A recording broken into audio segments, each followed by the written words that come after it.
Let's hear it for the newest member of the AEW roster, Mr. Adam Copeland. Thank you very much, sir. Thank you for having me. So what's new? Sorry, I went for the obvious.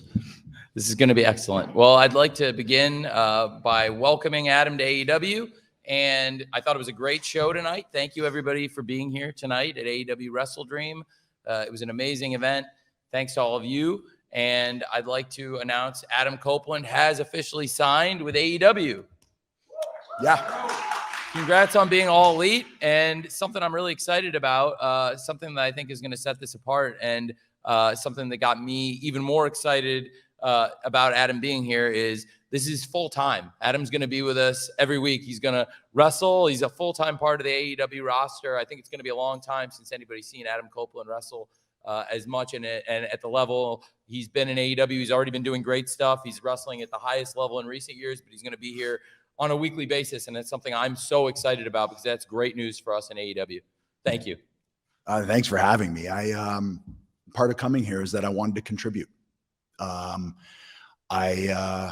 wanted to help, and I just felt like here I'd really be able to do that and have the opportunity to do that. And I look at an entire fresh roster of faces and so many talent that I've never laid hands on before. And that to me, as a person who is driven by challenges, that for me was the biggest thing. Like, I've never been in a ring with Samoa Joe.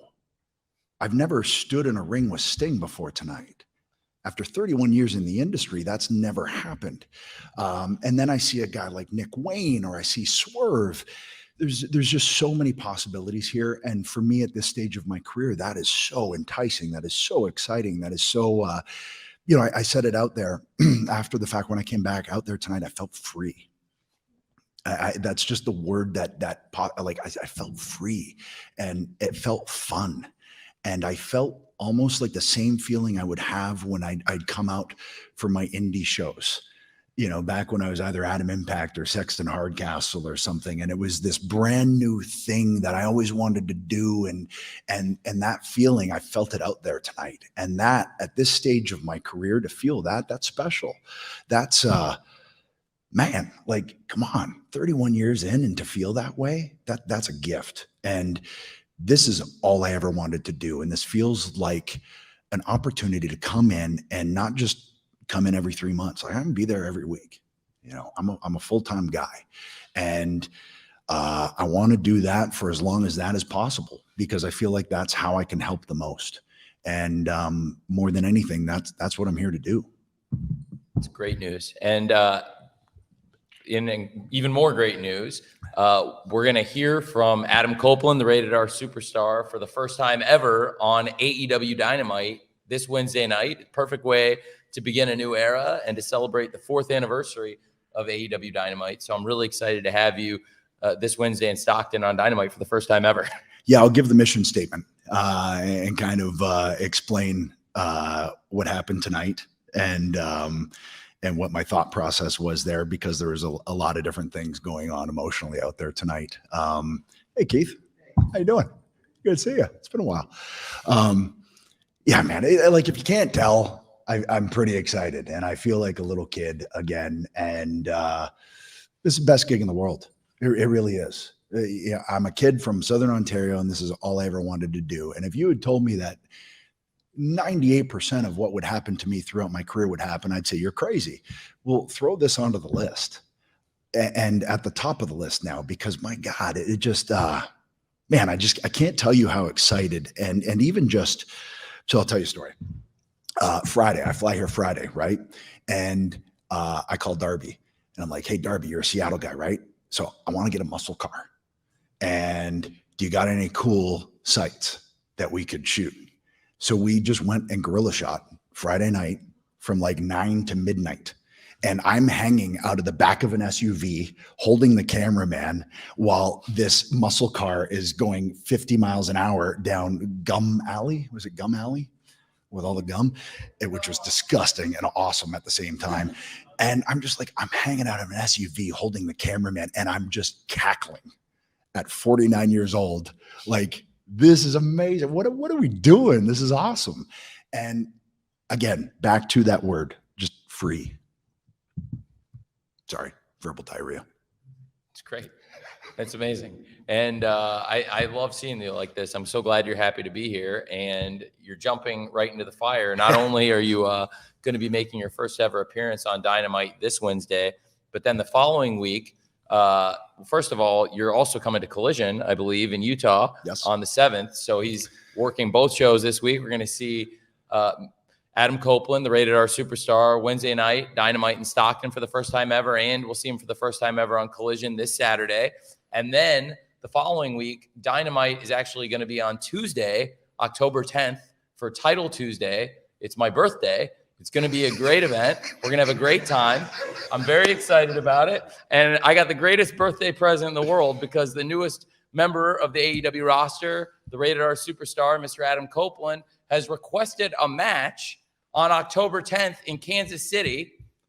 And we got a little preview of that action tonight on WrestleDream.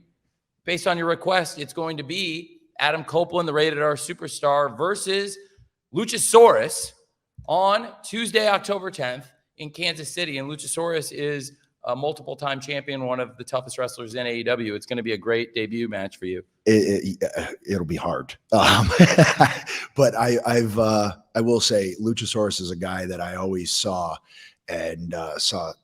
so much potential in what he brings to the table. It's also kind of jumping into the deep end of the pool, but that's what I do. It's awesome. So great. And we can take some questions, Mandy, if you want to. All right, thank you. We can get one from both of you. Okay, great. Lyrics went monthly peer. So compared to a lot of your other peers from your generation, you've spent most of your career in one company. Yep. So now that you're in AEW, what are one or two of those bucket list items that you're looking to accomplish, whether it's an opponent or a match type? What's something that you're really excited to do?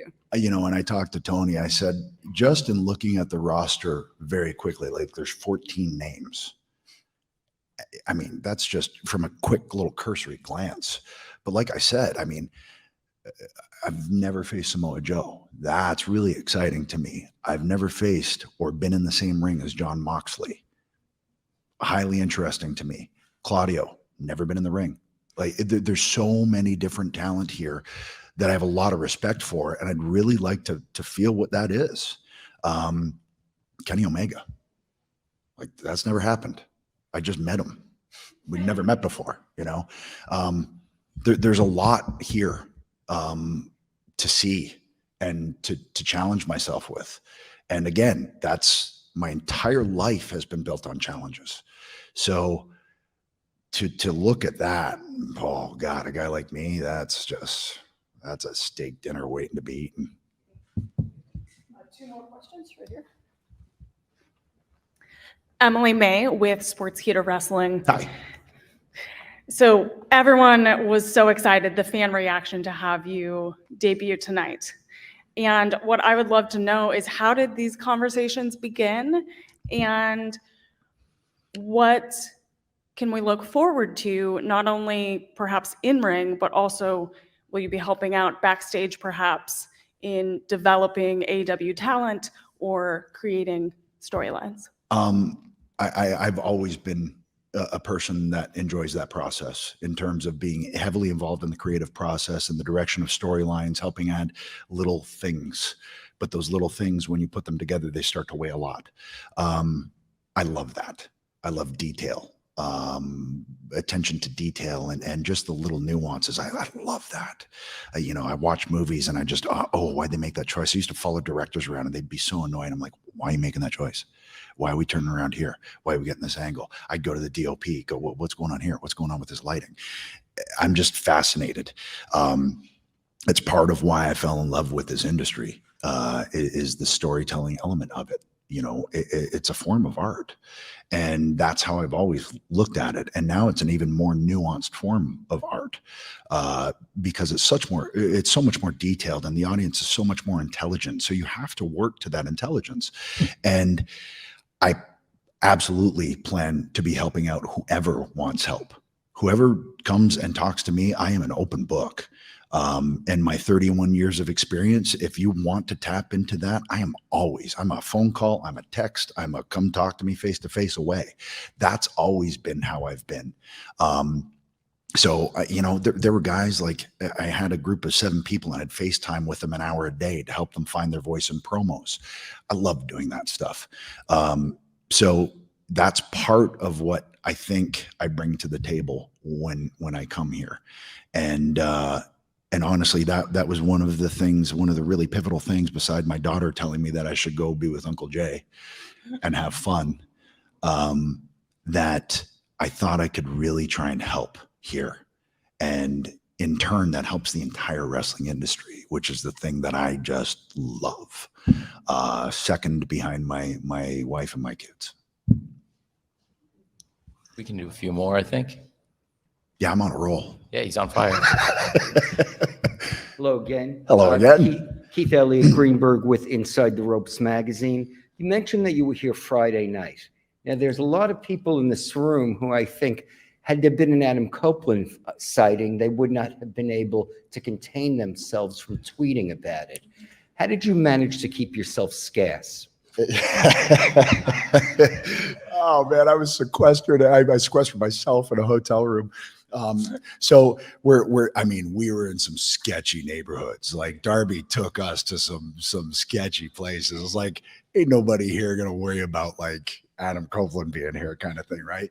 So nobody saw us. And then I went to my hotel room and I just like sneak out to get food. And this one kid, bless his heart, I'm at this burger joint and I just really wanted a cheeseburger because I hadn't eaten for 14 hours. And I was like, I just want to get a cheeseburger. So I'm in there and I'm sitting there, I'm reading my book because I bring a book everywhere when I eat. And I looked up and he went, oh, I went, okay. And that was it. That was the only time that I had that encounter, because the rest of the time I was like, hoodie and all that. So yeah, that's what happened. I was out in Redmond. That's great. One final question.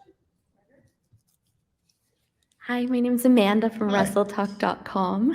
How are you? Fine, thank you. How are you? Good. You sound excited. I am. So I've been authorized to ask this question. I'm not asking anything about contracts or anything of the like, but my favorite version of Adam Copeland is when he's with his lovely wife. Is there any chance that we might see you together here? Or is that something that you'd like to do in the future again? I mean, anytime I get to be close to Beth, obviously I'm going to, be super excited about that. I don't know about the possibilities of that in the foreseeable. But I love being around her, obviously. And we've had a blast when we did get to work together. But where she will be instrumental without anyone knowing it is she's my sounding board. So if you've seen me do something or you see something that you think worked, it was always bounced off Beth, and then she always gives me better ideas back. It's kind of amazing to be married to a Hall of Famer. It's pretty cool. Who can suplex you? That's great. Maybe one more, I think. Oh, you got hosed, man. Sorry. Kevin Deers with Defy Wrestling. So the song that you came out to tonight, iconic song. Yeah. Why was it important for you to come out to that as opposed to a new theme? And was it difficult to secure that? Do you own the rights to that, et cetera? So Alter Bridge are my friends. Mark Tremonti, who wrote the song, is a very good friend. So that song's with me wherever I go. And that was very important to me. To me, I've always been very musically motivated, and I think it sets the tone for a character, and it also sets the tone for Adam to get in that place. And that music, from the first time I heard it in Mark's house, after I dropped a beer in his foyer, after just meeting him, he played that for me with his scratch lyrics on it. And I was out with a neck injury. I was like, can I have that song? He was like, absolutely, dude. And we just met. And 20 years later, here we are. And I called Mark and I said, hey, what do you think? He goes, absolutely, dude. That answer is not going to change. And that was really, really pivotal important to me, because it would have felt weird coming out to something else. Yeah. Thanks, everybody. Thank you, man.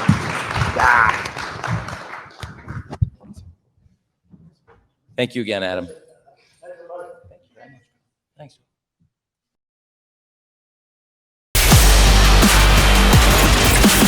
I had a football game at 6:30 in the morning, so I mean, it's a good start to the day, and at Wembley Stadium, no less. So we've had a great start to the Scrum, and now we'll have several other great top stars from AEW joining us. But it was great to be joined for the first time ever by the newest member of the AEW roster, the Rated R superstar Adam Copeland.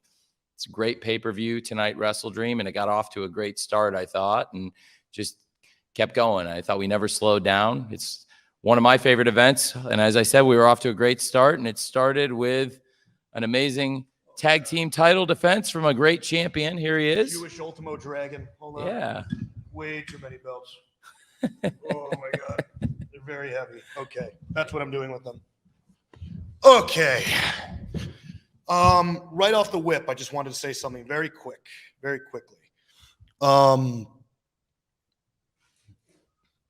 Let's have a conversation.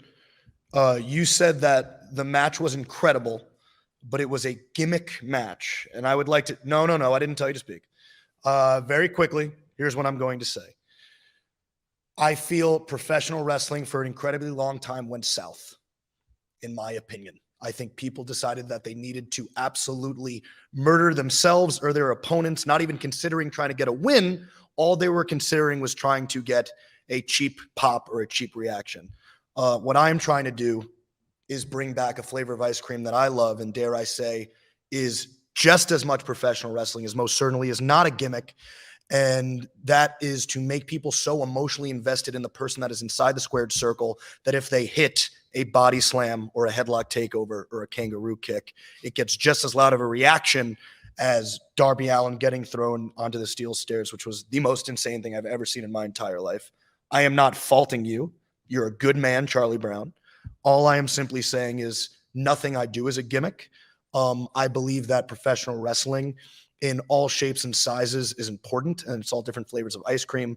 But I also believe, to me, from my 2 cents, if you can do what I do and get that reaction, I think it's much harder, actually, than doing a triple Indy, whatever the fuck.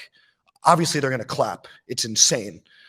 Can you make them absolutely freak out and have a damn near panic attack when you do little to nothing? To me, that is professional wrestling. And everybody's thoughts on what pro wrestling is different. And I am really, really, really, really, really proud of all of the flavors of ice cream that we showed on tonight's card. I think this is quite possibly one of, if not the best pay-per-views we've ever done. And what's absolutely insane is, first of all, beyond proud that I get to say that I'm the AEW World Champion. There's no grandest prize in the sport. But to be able to say that and be the top dog when this roster is, quite frankly, an embarrassment of riches is insane. It was absolutely insane, the amount of listen, I'm not going to sit here and pretend I'm a company guy, but what I will say is I'm a pro wrestler, and I care about pro wrestling, and I'm definitely pro wrestlers first kind of guy. And I feel like AEW as a locker room has never been healthier, never been better, never been more talented, never been more driven, and never been more hungry. And like I said, I'm proud to be a leader of that. It's awesome. I love you, Bryan. You're going to be okay. Everybody tell Bryan he's going to be okay. Thank you, guys. Okay. Hi, I'm Jeff Mark Hoke Show, Kate on 101.5 Las Vegas. Good to see you again, sir. Good to see you, Tubby. How you doing? Good. Oh, we're going to keep going. It's all good. Listen, man, once you lose the weight, I'll stop saying it. Fair enough. But what is the question? Fair enough. How much fun are you having now that you've kind of gone away from being the mean guy and actually seeming like you're You went away from being a mean guy. Hold on. Tony, geez, Louise. I honestly don't think the messed up thing is I really haven't changed at all.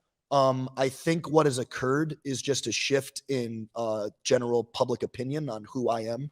Before I was a scumbag, now I'm their scumbag. And I'm still getting used to that. Pretty much everything that I do in that squared circle is to get a win. And when I used to do a lot of the things that I did here tonight, it normally would get boos that would drown out like my own like brain function, and like my ears would bleed.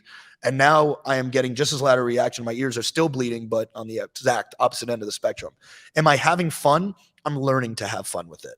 I struggle with accepting, this is going to sound a little hokey, but I struggle with accepting love. I honestly always have. I've gotten screwed over so many times in my life, so many different ways by so many different people.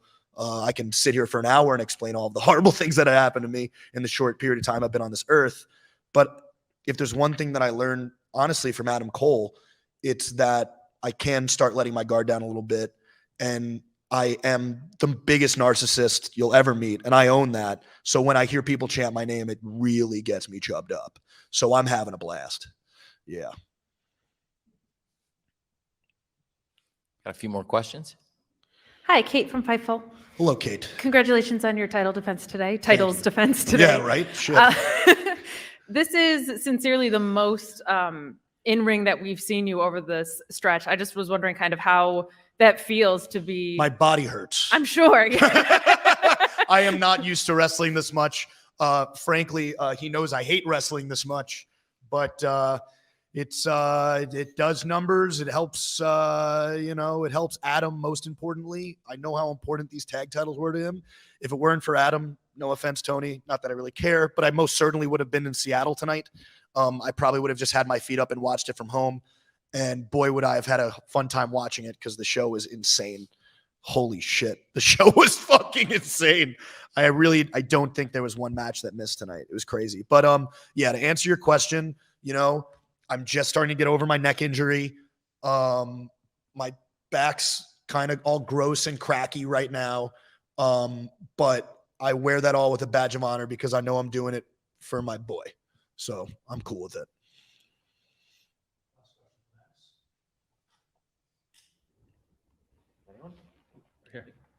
Hi, I'm Mark Qureshi, Real Take Wrestling. So going from one Adam to another, tonight, Adam Copeland made his AEW debut. Yeah. What are your thoughts on that? And is he someone you're looking forward to facing in the ring? I think he's another guy that's coming into my company that wants my spot, and he's got another fucking thing coming if he thinks he's going to take it. Great sign, though. Good job, Tony. I'm proud of you. No, but in all sincerity, first ballot Hall of Famer, incredible professional wrestler. I don't care. I'm just going to say it. I think bell to bell right now, we have like one of the best professional wrestling rosters ever in the history of the sport. It's fucking insane. Holy shit. MJF, Chris Jericho, Kenny Omega, John Moxley, Will Ospreay, when he's around, British schmuck, Darby Allin, Christian Cage, Edge, Malachi Black, Adam Copeland, Malachi Black, Miro, Will Hobbs, Ricky Starks, Claudio Castagnoli, Eddie Kingston. I mean, and I'm not even naming it. It's messed up. It's messed up. And like I said, again, I couldn't be prouder to be at the top of the mountain when you have a roster like this. So, all right. Thank you very much, guys. Thank you, champ.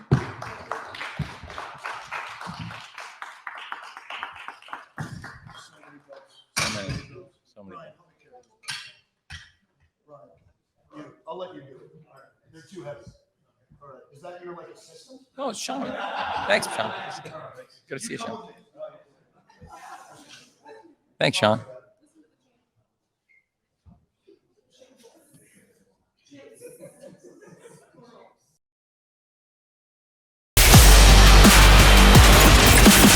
And we just had the AEW World Champion, also the Ring of Honor World Tag Team Champion co-holder.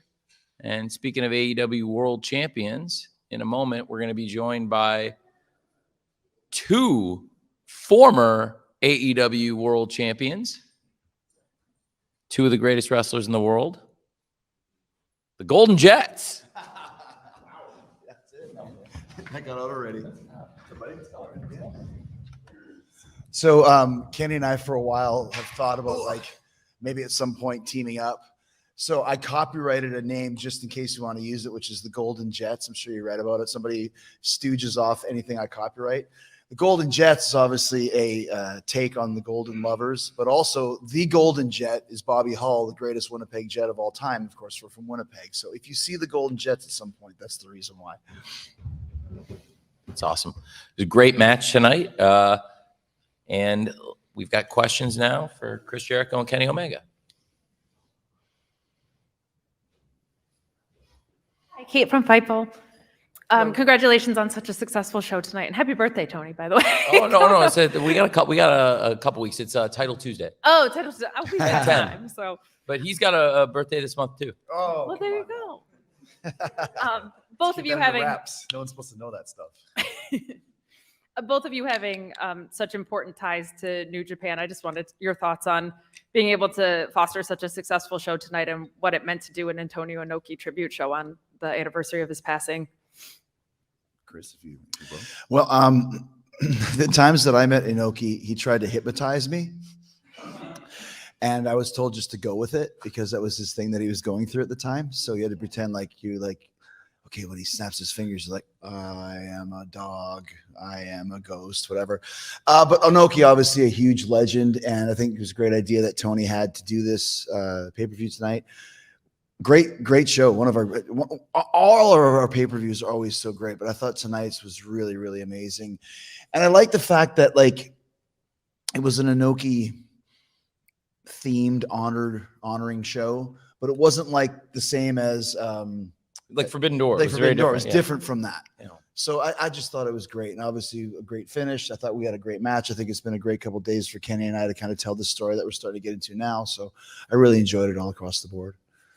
Yeah, I felt that it was really nice to have full representation of not only our style, our in-house style in AEW, but they saw a real smorgasbord of all wrestling styles. I mean, there was definitely a vast difference in stylistically between what Bryan Danielson did with Zack Sabre Jr. to what we did in our match, and then what they did in the main event as well.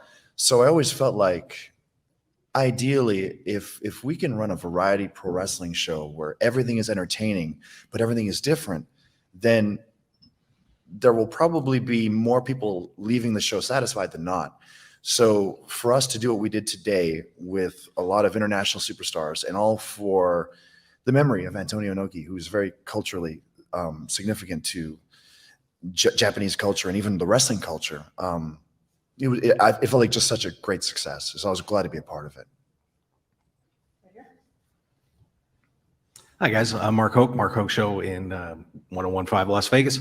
Guys, Adam Copeland shows up tonight, and a few years ago, you guys took a chance on AEW, and now you see him come in here as well.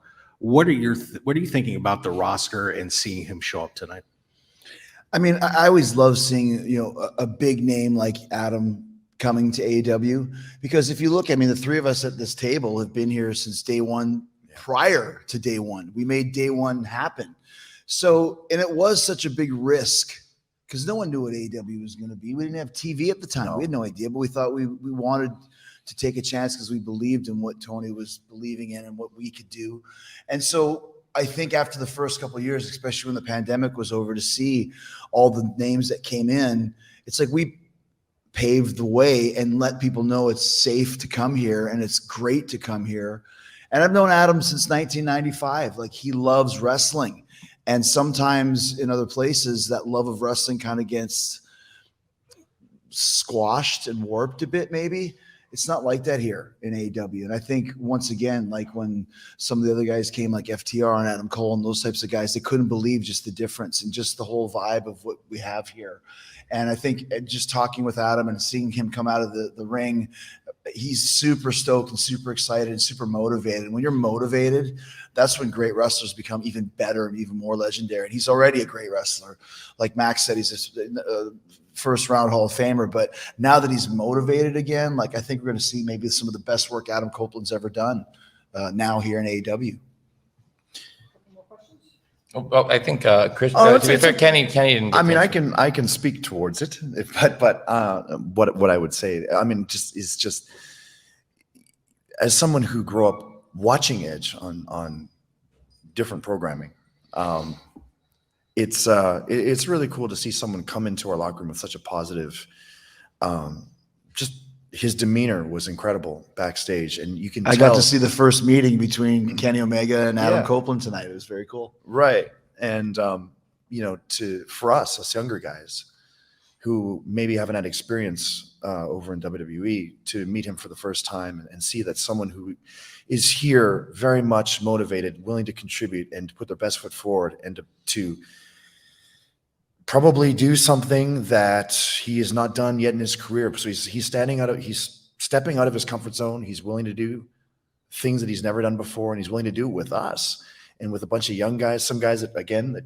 he's known in his past, like Chris Jericho, but people like myself or MJF or people that he's never known or never met in person.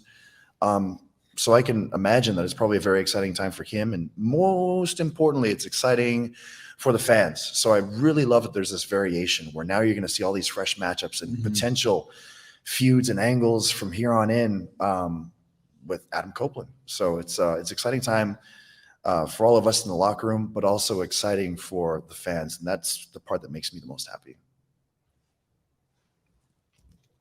Lyrics monthly peer. So, Chris Jericho, you have appeared this year in PWG, Rev Pro, and it was recently announced that you will be going to DDT to face Konosuke Takeshita. Can you talk a little bit about this crazy run of going places that you've never been before? And for Kenny, I know that earlier this year you faced Will Ospreay at Wrestle Kingdom, and obviously you lost him at Forbidden Door. So can we expect to see you back in New Japan or possibly making a return to DDT at any time? I can start if you. Sure, Well, up to you. Go for it. To me, like, I think since AEW started, like, I had kind of a pact with myself that I wouldn't work anywhere other than for Vince. And then when the New Japan opportunity to work with Kenny came up, that was like a whole new world. And then when we started AEW with Tony, then suddenly, like, there's so many cool places to go and work. I've never been to PWG, and I always kind of thought, what is it all about? And it was just the perfect night with Danny Garcia bringing the Jericho Appreciation Society in there. Great surprise for the fans. Attacking Ospreay in London at Rev Pro. Great surprise for the fans. Lights go out when Takeshita's in the ring at Korakuen Hall last week, and Jericho video comes up. It's a surprise for the fans. I like doing cool things that keep people excited about what I'm doing and keep people entertained, and doing things that nobody else expects. I've kind of really made a name for that. So yeah, I'm excited to work with DDT. Tony obviously gave me his blessing.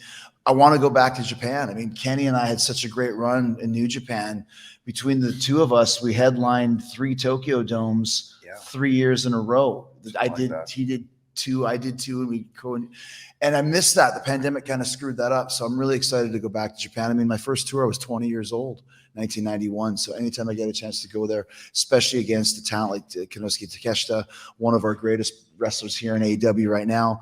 So to be in his home turf, so to speak, with a new company, and I've been to the Sumo Arena probably, 3 dozen times at this point, but I'm really looking forward to that as well. Speaking of Takeshita and big matches, we spoke earlier before I came in here. You requested a match for this Wednesday in Stockton, California, coming out of tonight. And it sounds like a great match, so I'm going to book the match. And it's going to be Chris Jericho and Kenny Omega versus Konosuke Takeshita and Sammy Guevara this Wednesday on Wednesday Night Dynamite. I thought the match tonight was excellent, and I look forward to a great tag team match this Wednesday to celebrate the 4-year anniversary of Wednesday Night Dynamite. Very fitting to me that on the very first episode of Dynamite, you two are on opposite sides, and you and Sammy, of course, aligned that night on the first episode. And here we are. You two are together. Takeshita, someone you brought into AEW, standing opposite you, and Sammy Guevara, someone you brought into AEW, standing opposite you. True, yeah. And it's a bitter rivalry. Should be a great match to celebrate 4 years of Dynamite that you've both been a part of every step of the way. Yeah, I'm excited for that match, and I do think it's fitting as well. I really feel that we've got something special here, Chris. The chemistry we have between one another, and I never would have thought that that'd be possible. I always thought that my greatest magic would be standing opposite from you, but it seems that when we're on the same side, we've got some sort of je ne sais quoi. Winnipeg, man. Yeah, You that's can't gotta grow up be in what it Winnipeg is. in the Yeah. ice and snow and not have some sort of a connection. That's right. But to answer your question, Japan, of course, is like a second home to me. So there's always like it's a feeling of like longing when I haven't been there for a long time. I try to get out when I can, and I try to have some sort of business connection to it as much as I can. Of course, I still have friends there, people that I regard almost as like distant family members. And my time in New Japan too, it was some of the greatest moments of my life and some of the most proudest work of my life. And like Kris had said, between the two of us, I think we did 3 Tokyo Dome main events each in a span of 3 years, or 3 or 4 years it was. So, the match catalog is there. It's work that I can always look back at fondly, relationships and stuff that I can look back at as very fond memories. And I've luckily been able to bring some of that back here to AEW, and I'm glad we can see Ibushi here. I'm glad that now that AEW is its own sort of existence, I'm able to go back not only for New Japan, but there are opportunities as well, just like Kris, to go back to DDT. Again, that's the first promotion that took a chance on me. And that was the first place to accept me as me, and they allowed me the conduit for my own creative freedom and to kind of design and create this Kenny Omega character, which then evolved into the Cleaner, which then evolved into the Best Bout Machine and all that sort of stuff. So I mean, it was a great starting block to really build on myself. And then again, when it was time to see, when it felt like I had sort of grown. When I felt that there was stones left unturned, when it was time to take a chance again on myself, it allowed me to build up the confidence to really believe in myself and in Tony and in Kris and in AEW. And thus, we've created something pretty wonderful that people, again, like Adam Copeland, believes in as well. So, again, I'm very proud of my time there, but I'm also proud that it was able to lead into something that I'm very proud of here. So will I be willing to go back? Do I hope to go back? Of course, all the time, every year. But first and foremost, I'm really trying to do what I can for the incredible athletes and superstars that are here in AEW today.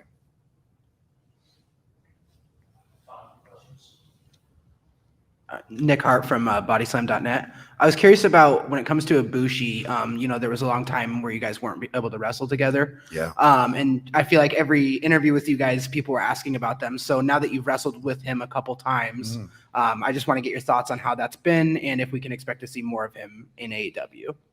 I believe it's definitely a safe bet to say he will be back. Ibushi and I, we've really gone through the ringer. We've been tossed into the meat grinder.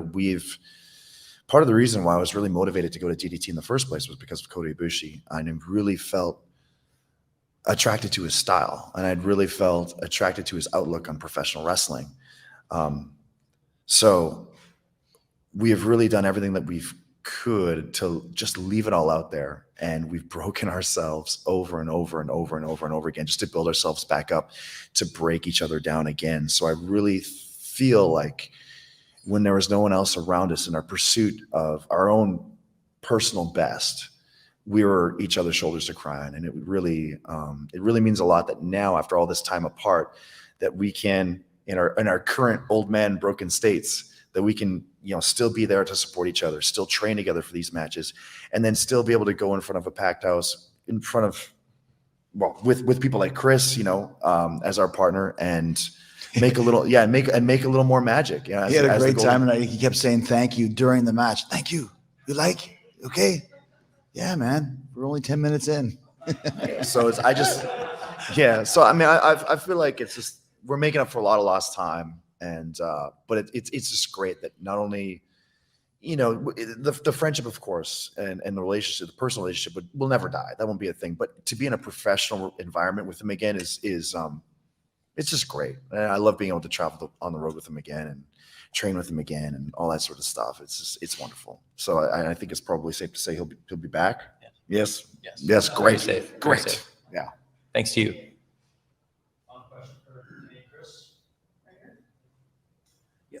Kevin Deers with Defy Wrestling. So I had a question for both Kris and for Kenny. We've seen MJF was talking about how there was an embarrassment of riches with this insanely stacked roster. We just we're seeing the rise of Swerve right now. There's people that are really rising up. And if each of you could maybe pinpoint one wrestler that, might not be getting the title shots these days, but whether you are taking them under your wing or you're just keeping your eye on them, who's one wrestler in the locker room that you think has a bright future? I mean, I think there's so many wrestlers that have a bright future. That's one of the things that we concentrated on from day one, was building as many homegrown AEW stars as we could, because you couldn't just have Chris Jericho do it every night or Kenny Omega. And I think we've done such a great job. Look at tonight, Darby Allin in the main event. It's the same reason why the Inner Circle was started and why the Jericho Appreciation Society was started. And we've got stories going with a lot of these guys. I think if I have to pick one, I think one of the guys we're going to be focusing on that's going to be part of some of the stories upcoming is Danny Garcia. I think he's got something very special. I didn't know at first anything really about him. And when Tony and I put together the JAS, I was like, all right, well, the story dictates it. As we started working together, he's good, man. He's another guy who's only 22 or 23. And wrestling is fine. You guys know my opinion on matches are great, but his character, his understanding of the business, his willingness to do whatever needs to be done to get to the next level, that's what wrestling is, And he's got that. So I'm really looking forward to expanding his role here in AEW in the best possible way with the stories that we're telling. Yeah, I mean, it's odd that you brought up Big Swerve's name as the first name in a long list of incredible, talented performers that we have backstage. And I've always been a huge Swerve fan. And I remember just making a point after many of his performances to kind of, tap him on the shoulder and go like, dude, like what you did out there was really incredible tonight. Like, I don't know if you need to hear it from me. Like, it's probably not. Don't feel free to not pay any attention to me. He says, but if it doesn't mean anything, like I think you're great, and I really hope that we can do something at some point down the line in the future. And he's just, again, a real humble dude. Always willing to do what's right. He's got a great attitude, and clearly, if you saw his performance today and seen his performances lately, he's a guy that works very, very hard. Mm-hmm. You'll never feel like you've been slighted or you never got your money's worth. He knows who he is as a character. Absolutely. Yeah. And I mean, like there are a slew of talents who understand the business and will always do what's asked of them, no questions asked. And there are guys like, Butcher Blade, Kip Sabian, who show up every single week and they're doing the right thing. And when they have their entrance and they come out, I see like these guys look like wrestlers. These guys look like ass kickers. And then they go out and maybe they won't win. Maybe they won't. But they understand how the business works, how it operates, and they're always the guys that we can count on. We have an incredible roster of people we can count on. And again, as a huge fan of women's wrestling, of course, anytime the women can show out, I'm super happy for it. Like recently, we've seen Julia really step she did into her great own. tonight. She's just looking incredible. She's performing incredibly well. Feeling more comfortable in her own skin. The character work has been impeccable. Looks more comfortable in the ring too. So when I see things like that, it just brings a smile to my face. I mean, I'd love to see, more people like that get more time and to be able to show what they can do, because the roster that we've assembled, every single one of them, if given the opportunity, can steal the show. And I think you're going to be surprised with a lot of people moving forward. Like you said, it's not always going to be the Chris Jericho show, the Kenny Omega show, the Daniel Bryan show. Bryan Danielson show. Thank you. It definitely won't be the Daniel Bryan one. Ever. Probably. The Bryan Danielson one it will be. But like you said, Darby Allin in the main event. And the thing is, no one looks at that card and goes, why is Darby in the main event? Right. No, they get it. Because every single one of our athletes can main event a card and it's not going to look out of place. And I'm happy to be the guy that can help show people what they're capable of. In fact, I've taken a lot of pride being that person lately. Because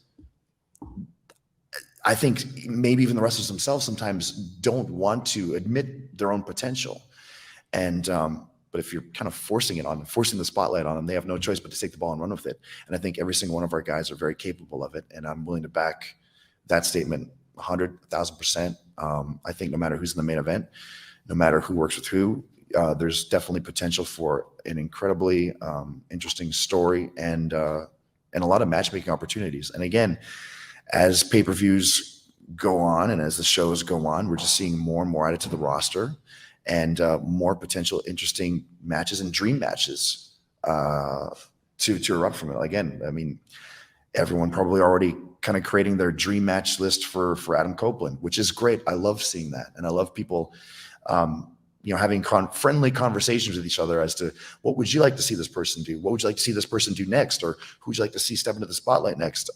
This is all great. And I love that no two answers are ever really going to be the same.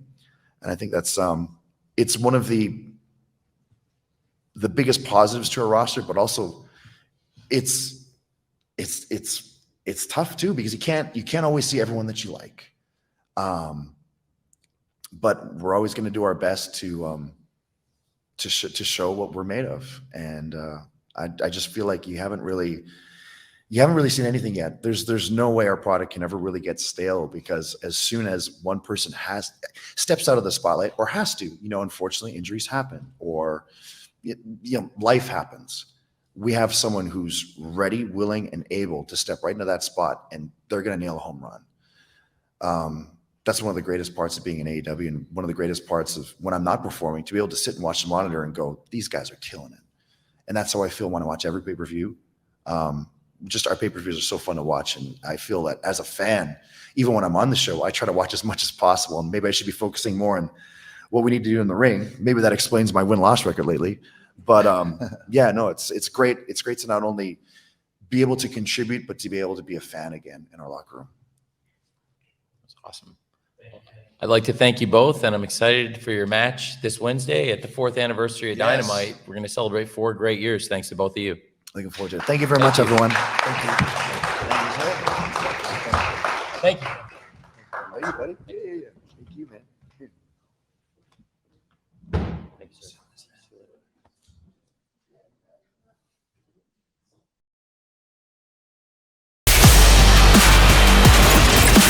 It been cold down there?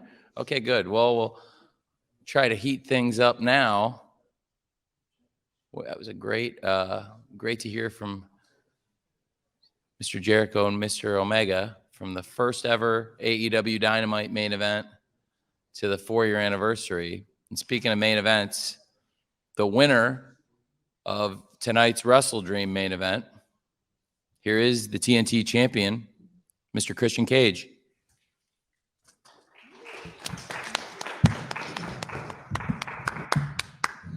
I don't need your lame applause. I know how good I am.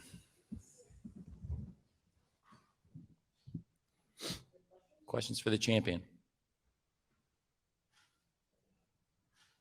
None? Can I go then? Hi, Mark Hoke with the Mark Hoke Show, 101.5 FM, Caton, Las Vegas. Your old friend showed up tonight. What were you thinking? I said this in the last scrum. I don't have any friends other than Luchasaurus. Was it a surprise to see him? Yes. Did I care? Not really. Doesn't change anything for me. I'm still the face of TNT. I'm still the TNT champion. I'm still the man to beat in AEW. You understand that, right? That a few short months ago, people were saying this title meant nothing. And I've taken it, and I main evented WrestleDream tonight with it. I made this title. This title, in my opinion, is more prestigious than the world title, mainly because I carry it. But I think my track record speaks for itself, and I think you have to give me my flowers now. Do you not?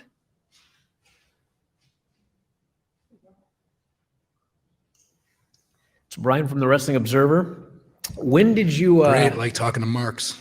When did you first see Nick Wayne wrestle? And what were your thoughts when you saw that first match? I've never seen Nick Wayne wrestle. Never. Do you wrestle? Thank you. Do you wrestle? No. You don't wrestle. I did back in the day. I'm sure you sucked, which is why you're here asking me questions. I wrestled his father. But what, did you give a star rating tonight? Did you give me a really cool star rating? I did not give a star rating. So what's the question again? I was wondering what you thought when you first saw Nick Wayne wrestle. But you said you never saw him I've never seen him wrestle. Okay. Well, thank you. I know he's a good boy, though. He is a good boy. He was a little bit lost, Yeah. but he found his way tonight. And I will guide him to greatness. I will groom him to take over one day everything that's mine. Nick is a fine boy. I see a lot of potential in him. I didn't need to see him wrestle to know how good he is, to know his potential. He's wise beyond his years, young Nick Wayne.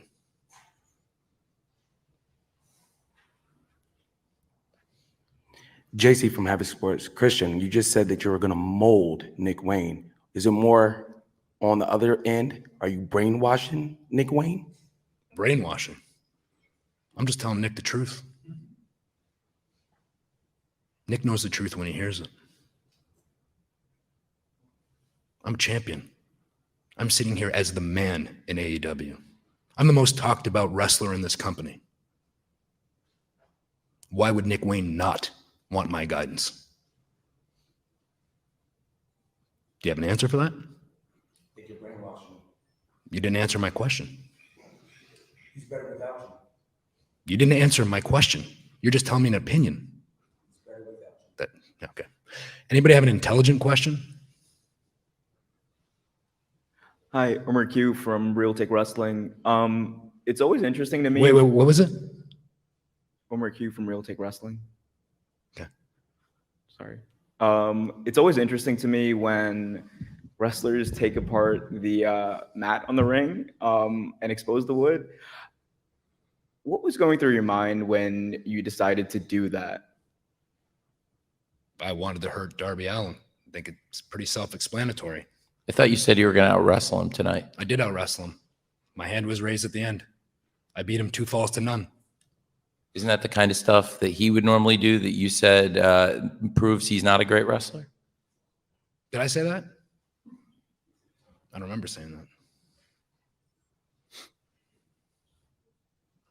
Questions for the champ? We did see an old friend show up tonight, but I was wondering, as the title holder, do you have your eye set on anybody else as far as a challenger, or are you just waiting for someone to step up next? Why would I target somebody? I have the most prestigious championship in this company. People should be lining up to step in the ring with me. I'm the biggest star in this company. Just being in my presence elevates them. Of course they're going to line up and challenge me. Well, I'm not challenging anybody. I'm sure that there's a lineup out that door right now. What's up, Tony?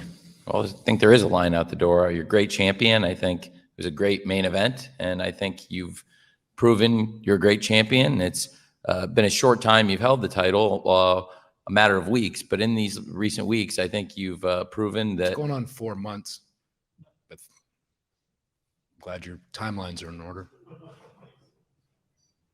Okay. Well, let's have more questions for the champ.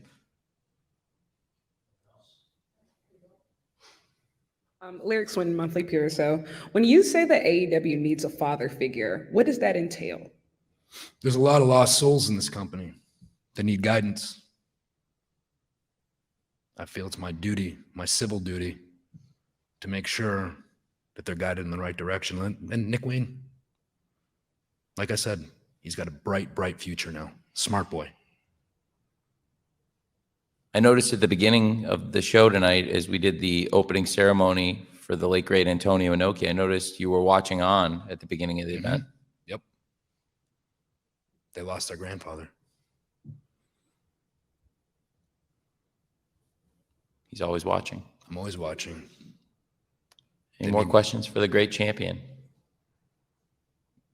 was a classic main event. It was a classic pay-per-view, and you've been a huge part of what I think has been the best run of AEW shows we've ever done. Largely thanks to you, sir. You're welcome. All right. Well, it's been great having the champion here. Let's hear it for the TNT champion, Mr. Christian Cage. Thank you. That's why I don't use those things. Thank you.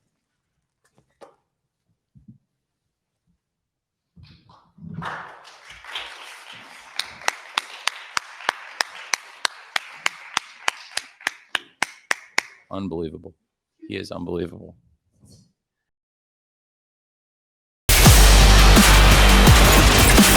And speaking of unbelievable, ladies and gentlemen, a man who yesterday had a birthday and tonight picked up a huge pay-per-view win. Let's hear it for Swerve.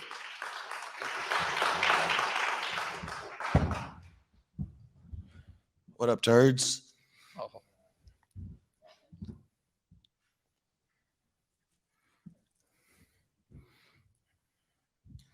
Sean Garrett, Car 7 News. You said that Hangman Page would not know what he would be expecting tonight. Do you feel that the crowd gave what you expected tonight? They gave exactly what I expected. They played into my hand exactly like I've been setting this trap for 4 weeks now. I knew when we were going to have this match, as soon as I spoke my first couple words to the man, I knew that he was going to, I knew that he was going to come at me in such a way that I'm like, yo, this is easy. This was honestly one of the most easiest people I've ever had to manipulate in my life, because I knew what he needed and he had what I needed, and that was his opportunity, and he played right into my hand. So that's that dark cloud that he was talking about. That's me now.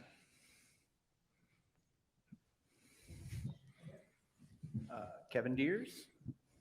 Swerve, you made quite a name for yourself here in Washington and in Seattle before your time with AEW. Now coming to Climate Pledge Arena, insane reaction for you, and almost like any other city would maybe be the opposite. What does it mean for you to wrestle here in Seattle for such a huge event? Tell me about coming back home and wrestling here in front of your hometown crowd. Well, it was honestly like the entire city was telling the rest of the wrestling world what they've already known about me for years, that I am a star, I'm a main eventer, that this man laid out the red carpet for me on day one when I signed here, when I showed up at Revolution in Orlando. And he offered me a contract there rather than just having me come out, jump into a match, and get my ass beat. No, he laid me out a full contract signing in front of everybody. And what did I say? Whose house? And what did the rest of the crowd say? Exactly what Climate Pledge did. They've been doing that for years. And we just further prove that again. Like, there's going to always keep raising the ceiling every time I break through. And then they're going to raise it again. And then they're going to keep raising it again. And I'm going to keep shutting them down and making them look stupid. This week, I was just with Coach Prime at Colorado. And I relate to that man so much because everybody's waiting for him to fail. Everybody's waiting for him to slip up and make the mistakes and prove them, all their critics, wrong. Actually prove them right. But he's no matter what, he's already winning. He's already winning. He's already beat everybody because they can't stop talking about him. They can't stop. The media doesn't even move in college sports without his name being in the circle. And that's what my name is going to start doing in pro wrestling. You don't mention AEW without hearing Swerve involved in that. You don't make a top 15, 20 bullshit list without Swerve being involved. And if you do leave me out, I make you look dumb over and over and over and over again. Hangman Page was honestly, like I said, this past week, it didn't have to be Hangman Page. It wasn't about Hangman Page. It was about whoever was holding that spot. It just happened to be Hangman Page. And he had to pay for it and be the lab rat in this experiment tonight.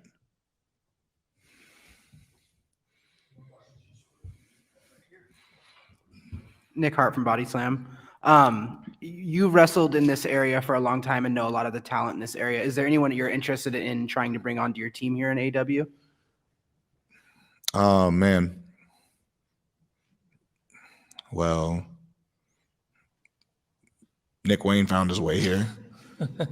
You know, that wasn't my doing. You know, that was Darby Allin's doing. Was it too soon for him? Maybe. But He was in the main event tonight, so he may be showing me something that I don't know. I'm not, you know what I'm going to do? I'm not even going to tell you. I'm not even going to tell you who should be the next one up from this area. How about y'all do y'all research and do y'all jobs and y'all go find out? How about y'all show up to the Defy?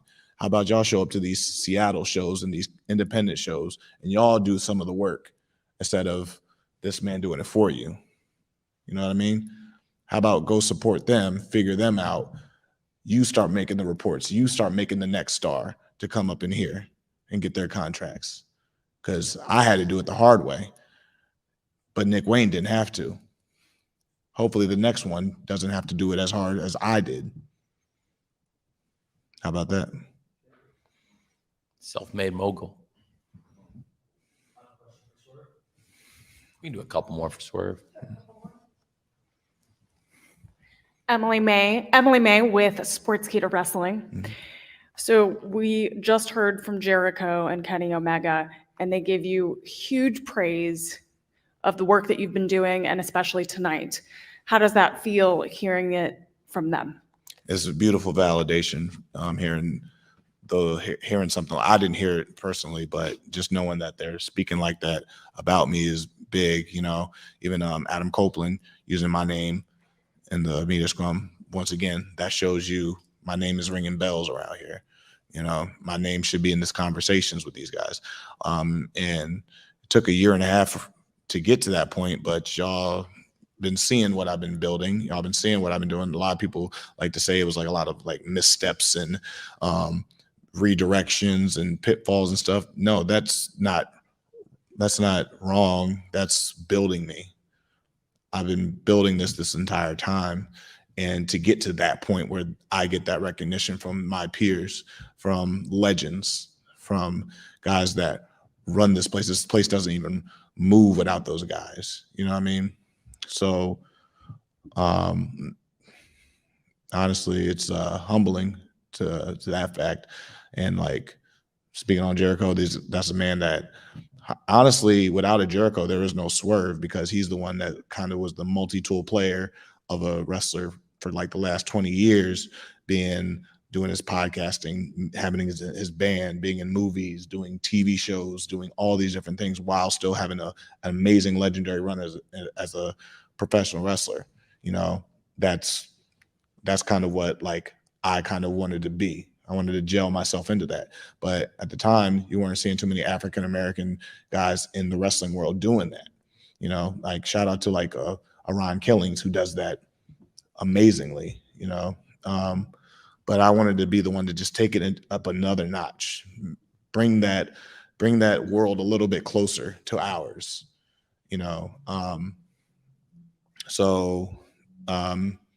Even if it's the wrong kind of noise or the right kind of noise, I'm happy noise is being made, you know. And just to know those guys respect my hustle and grind as a media person, but also as a wrestler is even bigger.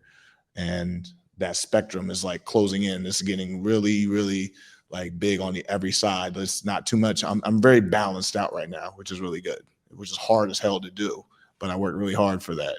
And I sacrifice a shit ton. I have 2 beautiful daughters that I barely get to see because I don't want that time that I wasted with them to amount to nothing. That's why I go so hard. That's why I grind so hard. That's why I do all this stuff. That's why I bring in a Rick Ross.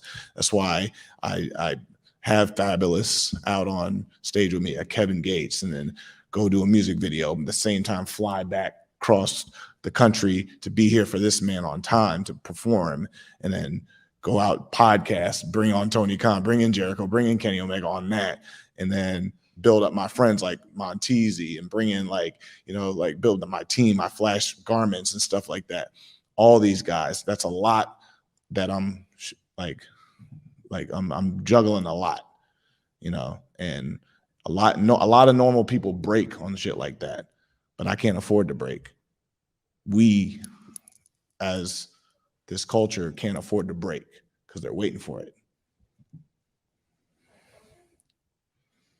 Lyric Swinton, monthly peer. So when you became face to face with Hangman Page, you talked about potentially being the first Black AEW World Champion. And so it seems like you're on that path. And what do you feel is your role in bringing Black viewership to AEW and making this place feel like, just like it's, welcoming for, Black viewers? Well, I'm real. Like, I can look everybody in the eyes the same way and say the exact same thing, and I will not blink because I'm not playing around. I'm not portraying anything. And I feel like if it resonates like that with you, it resonates with people at home. It resonates with kids like me at home. When I said that, and out of all the things, that 5 minutes that I was speaking to Hangman Page, that was like one of those few words that resonated so hard. And it kind of like, you saw positive, but you saw a lot of negative. And I expected that. I expected people to like have mixed reviews on those kind of things. Or like, oh, well, what am I trying to perpetuate? And I'm like, no, I'm speaking real. Like, I have no problem saying that. It's not taboo. It's my culture. I have the right to speak on my culture and what I view and what people that are like me view. And I want to be, and I know I can do it. I look this man in the eyes very proudly and say, I know that what I can do for you in this company, and I've been proving it for 1.5 years. Absolutely. And I know you know that too. Yeah. You wouldn't have me here if you didn't. It's very true. And just to put it in perspective, how far you've come in 1.5 years, how far the company's come in 1.5 years. I don't know if you know this. This is a story I've never told you, I don't think. You may know it, not from me though. The first pay-per-view you were at, you mentioned Revolution 2022. It's been 1.5 years. You've been in AEW since you first signed. And of course, Kenny Omega, Chris Jericho, two of the great AEW World Champions, they were up here singing your praises. It was actually the opening match of Revolution 22. It was during the period where Kenny Omega was out injured following Full Gear 2021, but it was Revolution 2022. Chris Jericho was in the opening match of the show. He wrestled Eddie Kingston in the opening match. Later in the show, you came out and signed, and Chris came to me in the chair.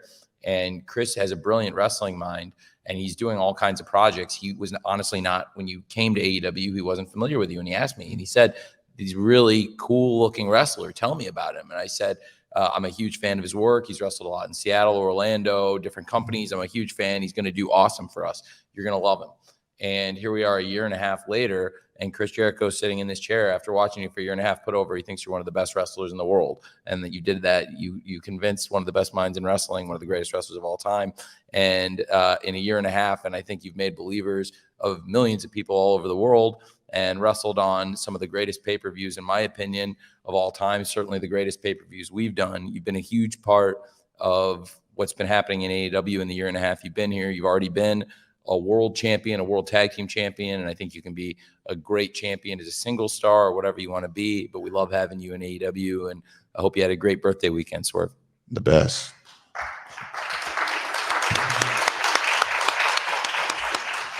Thank you. That's great.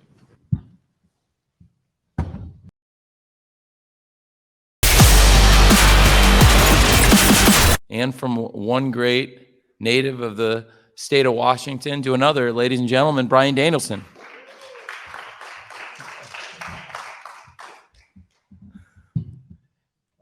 What a great match. What a classic match you had tonight. It was awesome. Let's talk about the illusion of free will. No? Sorry. You want to lead off with that? All right, let's go. Talking about Jimmy Jacobs in the back. So, things got wild. Oh, good. I missed it. We've been having a good time in here, and it's great to have you here, sir. It's always great to have you with us, and what an amazing match you had tonight. Thank you for that. Yeah, it was a blast. It was awesome. I'm looking forward to that for a long time. Questions for Mr. Danielson? Kate from Fightful. I think Antonio Inoki is definitely smiling down on what you guys did today, so congratulations. You and Zach had met in 2008, and then various points, Cruiserweight Classic, of course, very different stages of your career now, and I was just wondering what your thoughts and feelings were being in completely different technique master stages of your life. Yeah, it's really crazy to think of the person he was when I met him in 2008, because there's pictures on the internet, I'm sure, that people could see of me and Zach, and he looks like a skinny kid. And now he's a man. And I would argue, one of the selling points of this match is we're going to find out who the best technical wrestler in the world is. And in theory, the idea is the winner of the match is the better technical wrestler. Being in the match, I won the match, but I am not convinced that I was the better technical wrestler. He was doing things that were quite frankly unbelievable and great. And I don't know. We were talking about it. My hand and wrist are super swollen right now. And so it's but it was, sometimes I'm out there and I would love to get like an EKG on my brain when I'm wrestling, because there's the part that's like aggressive and you're in it.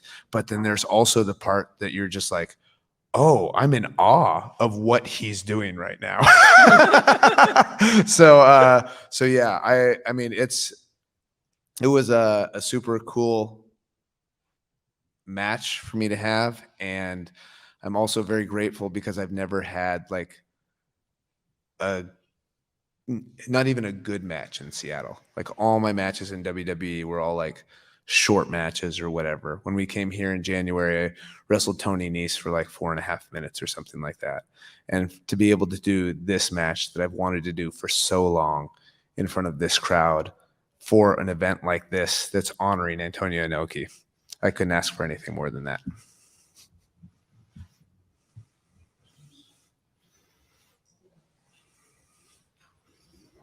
Hi, Brian. Mark with the Mark Hoke Show and Kate on 101.5 Las Vegas. I've been watching wrestling for about 40 years, and I have never seen a match like that, to be very honest with you. And I'm curious if a young wrestler came to you and said, how do I learn to do what you did in that ring tonight? What would you tell them? I would say the beginning steps to learning everything is starting at the basics and progressing to mastery over certain areas. And so if you love technical wrestling, it's starting with learning the fundamentals, gradually expanding until you master one thing. And once you've learned to master one thing, then you can learn to master another thing. And when you learn to master multiple things, then it becomes easier to master more and more and more. And then you get to the point where you're able to do some incredible things that you wouldn't have thought you were able to do when you were 18. Nick Hart from Body Slam. It's been rumored that you've taken over a bigger role for Collision as of late. I was curious, just first off, if that was true. And secondly, do you get a chance to look at a lot of the independent wrestlers that come onto the show, like a Vert Vixen that was just on? Do you have any kind of role in that, or is that handled by other people? No, I mean, it's mostly my role on Collision is just me and Tony talk about it a lot, but it's like there's no official role there. And I try to watch everything that I can because, and especially, we'll stay late after Collision till the end of the Ring of Honor tapings and all that kind of stuff. And I like to watch all the Ring of Honor matches because we'll see a lot of one. I want to know who within the umbrella of our company is doing really good work. But I also want to see the independent talent that we're bringing on for maybe just a show or whatever. I like to see because sometimes I see people and I'm like, oh, wow, that's, we just had the bounty hunter, Brian Keith. And I'd watched some of his matches on, say, like YouTube, but seeing somebody live is a different perspective. And he wrestled Hangman on Rampage, and he just did an incredible job. And sometimes you get to see people and you don't know how they are. You get to see them in person, and then you're like, oh wow, there's something here. And so yeah, I like watching all that. I try to keep up on it as much as I can.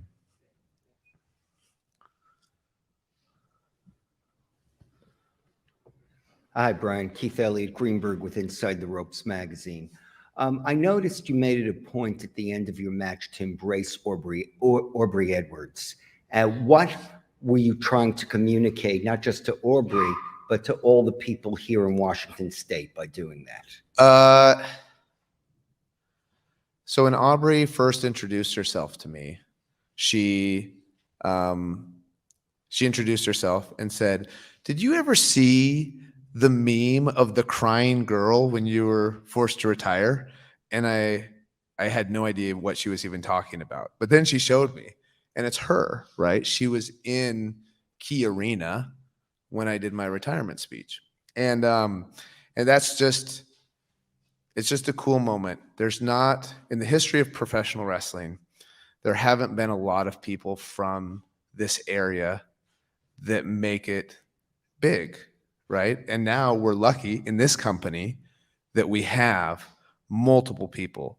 You know, when we've got Darby, we've got Swerve, we've got Nick Wayne, we've got me, and we have Aubrey, who has been there and like been a fan and been invested in this. And for us to be able to share that moment, that it wasn't for anybody else, but for me and her, because she was, and I actually have never talked to her about her attachment to me and why she was crying, right? But the fact that she's been on this journey with me, and then we got to have this moment together in Seattle, because referees are a very important part of our matches. It's just, it felt special. And it was just a spur of the moment thing. And it was just like, I am grateful that Aubrey was our referee tonight.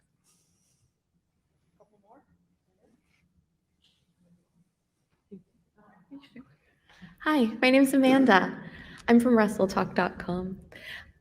Bree had posted, your wife, on Instagram stories a few days ago that she's waiting for Buddy to get a little bit older before she wanted to get back in the ring. Is that something that might line up from a timeline perspective, that we could see the Danielsons together in an AEW ring? So I will never say never, but she puts stuff on Instagram that I don't even know. So sometimes people will say like, "Oh my gosh, that picture of your kids is adorable."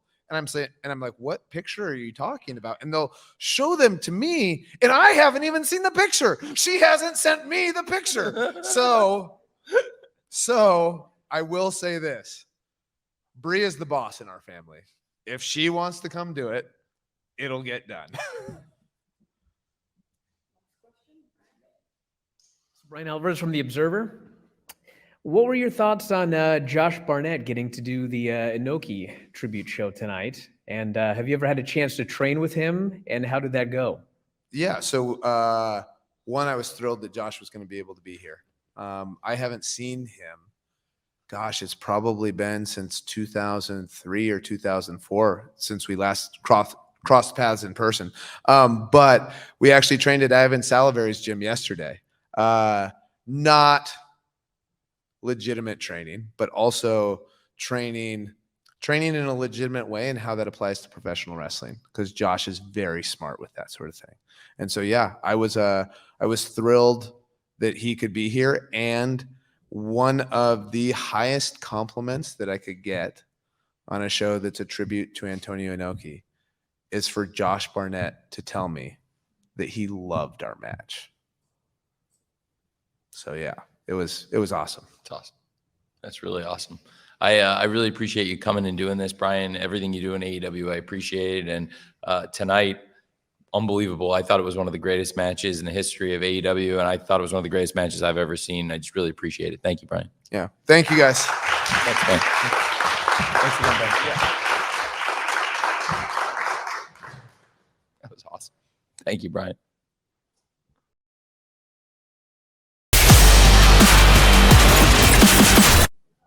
And we go from one great match to another. Ladies and gentlemen, the TBS champion, Kris Statlander. Hey, champ. I'll take that. Thank you. Yes, please. The TNT champion knocked that over and put it back up for the TBS champion. Perfect. Perfect. Lyrics went in monthly peer. So Kris, you are now the defeater of the undefeated ×2. What is next for you? Who are the people that you are still excited to get into the ring with, both in AEW as well as outside of AEW? Well, starting within AEW, I think we got a really cool taste of the potential of me and Tony Storm. I think if there's a potential of maybe me and Saraya, find out who's the better champion. Even Athena. There's so many people that I've yet to get my hands on, and I would love to. And outside of AEW, I think there's just so many people that the list would go on. And of course, I am always open. Like I always say, anyone, anytime, any place. I would love to pick names, but there's just so many possibilities that I would be here forever listing them all. And what's amazing is you've got so much chemistry with some of your opponents. You've had great rematches. You and Yes. Julia had great matches before, but this was on a completely different level, Mhm. and the chemistry's off the charts. I think it showed how far she's come, but you Yes. as well. I think it's obvious you're the champion, how far you've Mhm. come to be a great champion in AEW and a dominant champion. But Julia, since your first meeting, since your last meeting, Julia's come so far, and I thought she was amazing tonight. I totally agree. Yeah, she was definitely a whole different person from the first time we wrestled, the second time we wrestled, and she was a challenge tonight. But I'm also just very proud of how much she's improved, and I think she's incredible. I also thought 2 weekends ago you had an amazing rematch with Dr. Britt Baker. You have a lot of history with Britt Baker. You've had great matches, and that might have been the best one yet. Yes, my goal is to always leave them wanting more, and I think it could go on forever with a lot of people. It's been amazing on a great run of matches. I thought that was incredible just in the last few weeks. You've been wrestling so great, and I also think your confidence is off the charts. I think your promos, your interviews have been better than ever. You're just doing everything so well. Thank you. I'm trying my best. It's great. It was a great match tonight. Thank you. Next question for the champ. Right here.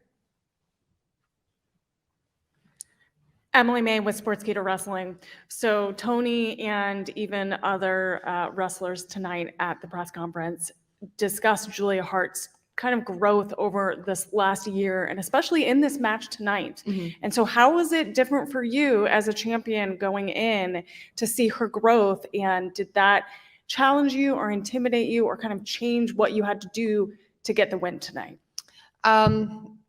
Like I had mentioned, like I'm very, very proud to see of how far she's come. And of course, after I haven't been able to work with someone or wrestle them for a while, there's always going to be that need to want to feel them out a little bit beforehand. But of course, going into any match, I always try to prepare and see what she's doing, keep my eyes on her. And I can see there's a whole other side of intensity from her lately. And I think there's also been a whole other side of intensity from me. And I think we were both going into this match just looking to bring out the best of each other and push each other to our limits. And I think that's exactly what we did. So, yeah, I think her, like you said, like her growth has been absolutely incredible. And I can't wait to see what the future holds for her. And I can't wait to give her another shot at this down the line eventually. Hi, TK Trinidad with Women's Wrestling Talk. So you had Saraya tweet and also Britt Baker tweet about just the positivity of women's wrestling and how people were, really loving it. What would you attribute that to as far as the growing within AEW? I think it's just so many of the women here all just want to band together and constantly put out great matches, put out great content, promos. And we want to have fun and we want to see each other succeeding. And I think that is so important that we seem to be really like gung-ho for each other. And we just want more for each other. We all just want to put our best foot forward and just put on a great show, no matter what it is we're given. And I think people always like to assume that they know what's going on behind closed doors, but they don't. And we want to publicly show that, no, we really do care about each other. We want the best for each other. And I think it's just, we're just supporting each other in any way possible. And I think that's just pretty much plain as day what it is. We want the best for each other. We go over here. Kevin Deers with Defy and KISW 99.9. And so growing up and then when you got into wrestling and started training, when you're studying tape and learning about these, different styles of wrestling, who are some people that you really kind of crafted your style around and really influenced you? I don't know how well known it is, but I did not grow up watching wrestling. And I didn't even know that wrestling was a thing until I was brought in as a valet and I was watching it ringside and I was like, I think I could do this. And then once I started training, they were like, you should probably watch wrestling. So I just had a bunch of guys would like be like, oh, let's try like RVD's moves. And I was like, I'm not RVD. I cannot do any of this stuff. Or I really just watched a lot of the people that helped train me, and a lot of my inspiration were people like VSK, Brian Myers, Pat Buck. They're my trainers. Even unfortunately, MJF was there my first day of training. Yeah. But it's just like just how much people cared about me. I was just inspired by everyone that helped me out, and all I ever wanted to do in wrestling was just make them proud. And any sort of like tape setting I did would just be like best 100 moves of this wrestler compilation videos on YouTube, and that's where I figured out everything. That's where I got my style, and I was just kind of winging it, and that's what made me the man I am today. That's great. We can take a few more questions for the champ, I think. That was awesome. If anyone else has anything they want to know. I think in addition to the great coaches you named, we've got some great coaching in AEW right now. Yes. I think Pat's still doing a great job for you to this day, and Sarah Stock's doing awesome. Yes, she's Ari, incredible. Ari Davari doing a great job. Oh, he's awesome. Yes, we have a lot of good hands on deck here. I appreciate all of our coaches very much. You're doing a great job too. Thanks. All right. Hey, That's amazing. Great job, everybody. Thank you, Kris. Thank you. Great pay-per-view. Thank you. Thank you, champ. Very different disposition from the TBS champion compared to the TNT champion. Far sunnier.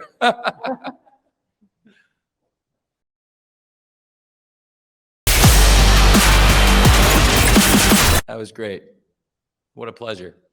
And speaking of pleasures, I think we'll be joined by some more great stars. What a great pay-per-view. It's just been a great night and so many great stars I wanted to bring in here. And since we're on the West Coast and we're 3 hours ahead, I thought I would have fun and just, really go wild, get a lot of the great names in here, and we're having fun. Following one of the great pay-per-views of all time with one of the great scrums of all time, in my humble opinion. And here is two of wrestling's great champions, former international champion Orange Cassidy, and wrestling's greatest champion, the Ring of Honor Pure champion, Katsuyori Shibata. My great friend. Thank you for bringing up that I'm former international champion. That feels good. I'm over it for sure. I'm not over it. These two have a remarkable chemistry in and out of the ring, and I thought they were involved in two separate great matches tonight.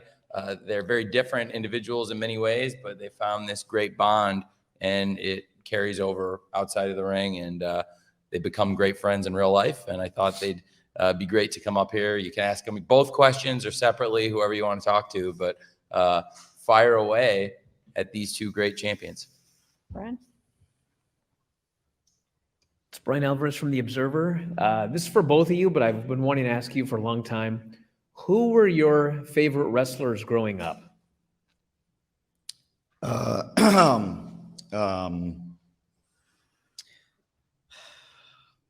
don't know if I have any favorite wrestlers growing up.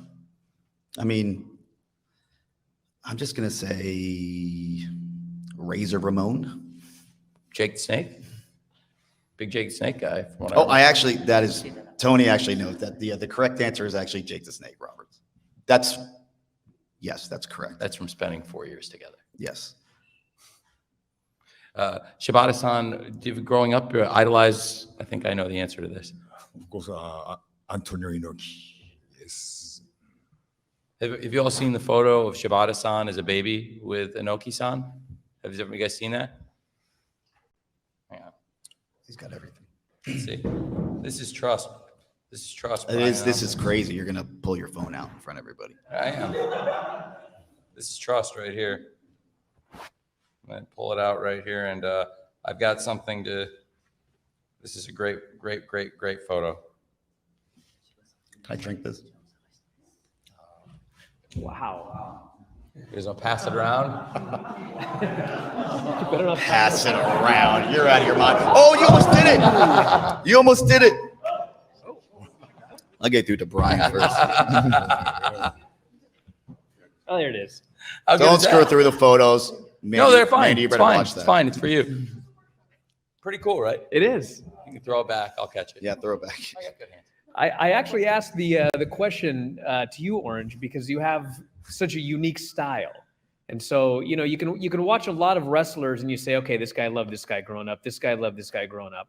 But you can't really watch you and really think, man, this guy was a big fan of Jake the Snake, for example. Right. And I think that is important now and today, because I think a lot of times we tend to repeat history, or if we decide, if we like something, we tend to imitate that. And I wanted to be different. I wanted to literally do what you just said. I don't want anybody to be able to point to me and say, oh, well, that guy wrestles like that. He looks like a young blah, blah, blah. He's like, I wanted to be special and unique, and I wanted to be different. And I wanted to be the person that when, however long from now, someone like says, oh, you wrestle like Orange Cassidy. And I think it's not easy. It's obviously very, very difficult. So thank you for saying that. Lyrics went monthly pure. So Orange Cassidy, you just had a monumental run as the AEW International Champion. So what is the next big goal for you currently in AEW?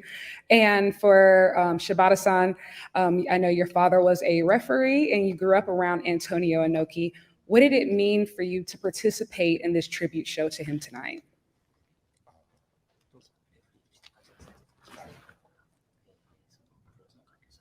Should I go first?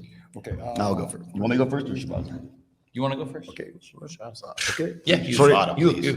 Shibata's Ichiban. Yeah, please, always. I am very grateful to be able to participate in today's ceremony. Thank you, Tony. There is one problem.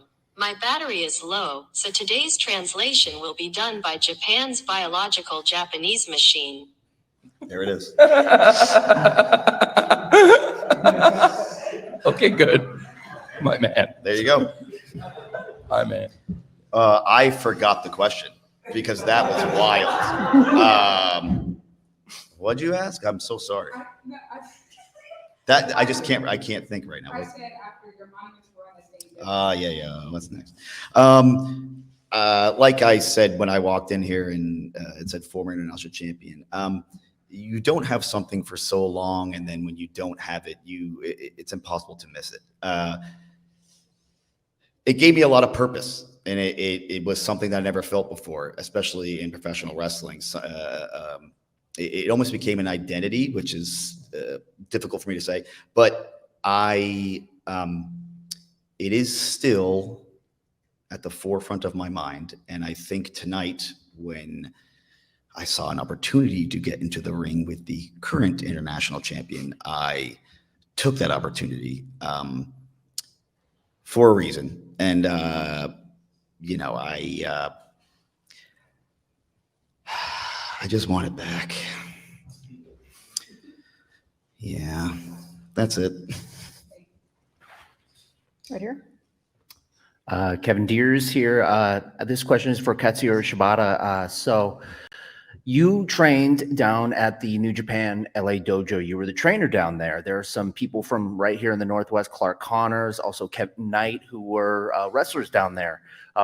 What was that like for you to train? What did that mean to you to train down in the New Japan LA dojo as the trainer? Also, what do you look for in a student?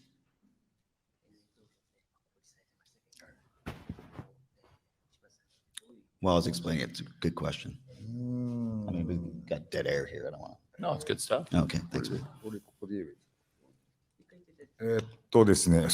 I'm sorry, one time Japanese.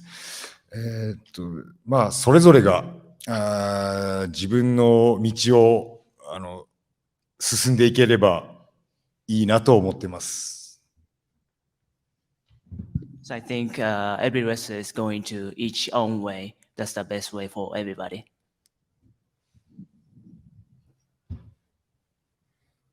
Yeah, absolutely. And not only a great teacher, he was a great student to Antonio Inoki, which is why I thought it was very fitting tonight. Not only one of wrestling's great teachers, but also somebody who's been a great student and now has taken what he learned from one of the greatest minds, one of the greatest champions, one of the greatest bosses in the history of wrestling, the late great Mr. Antonio Inoki. But now Shibata-san himself has become wrestling's greatest champion.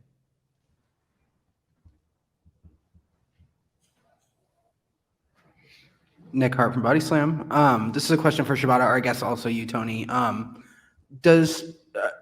do you still have any ties with New Japan anyway, like contractually, or are you exclusively just signed with AEW and Ring of Honor?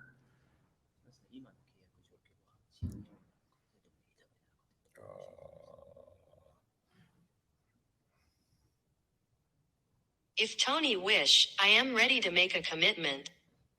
I want you to stay forever. Never leave. Please never leave. You're my favorite. Thank you so much. Thank you. You're the best. Shibata is Ichiban. A few more questions? Here we go. Shibata, what does it mean to the Japanese wrestling community now that we're getting to see more and more Japanese wrestlers participating on American soil that Tony's been bringing in? And Orange, my question for you is, my daughter thinks you're really cool. Could you say hi? Yeah, what's your name? Hi, Amanda. I'm Orange Cassidy. Nice to meet you. Every now and then.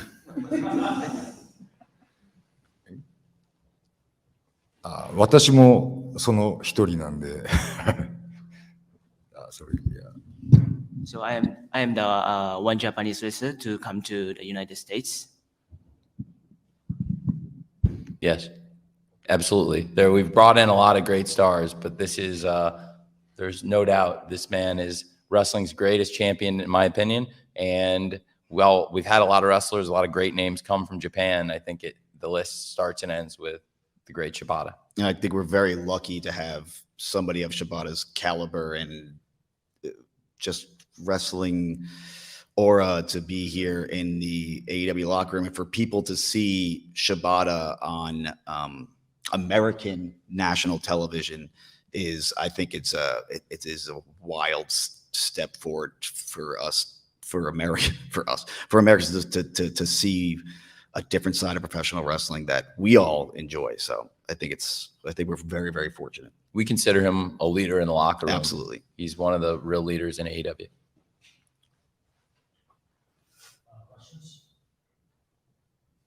Thanks, everybody. I'm going to go. Bye. Thanks, Orange.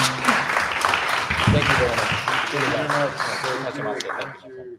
You're the best. Thank you, Orange. Thank you.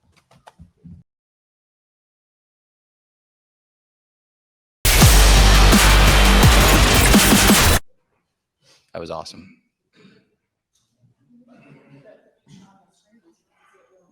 Yeah, absolutely. Absolutely. And now, ladies and gentlemen, the hometown hero. Are you okay? No clue.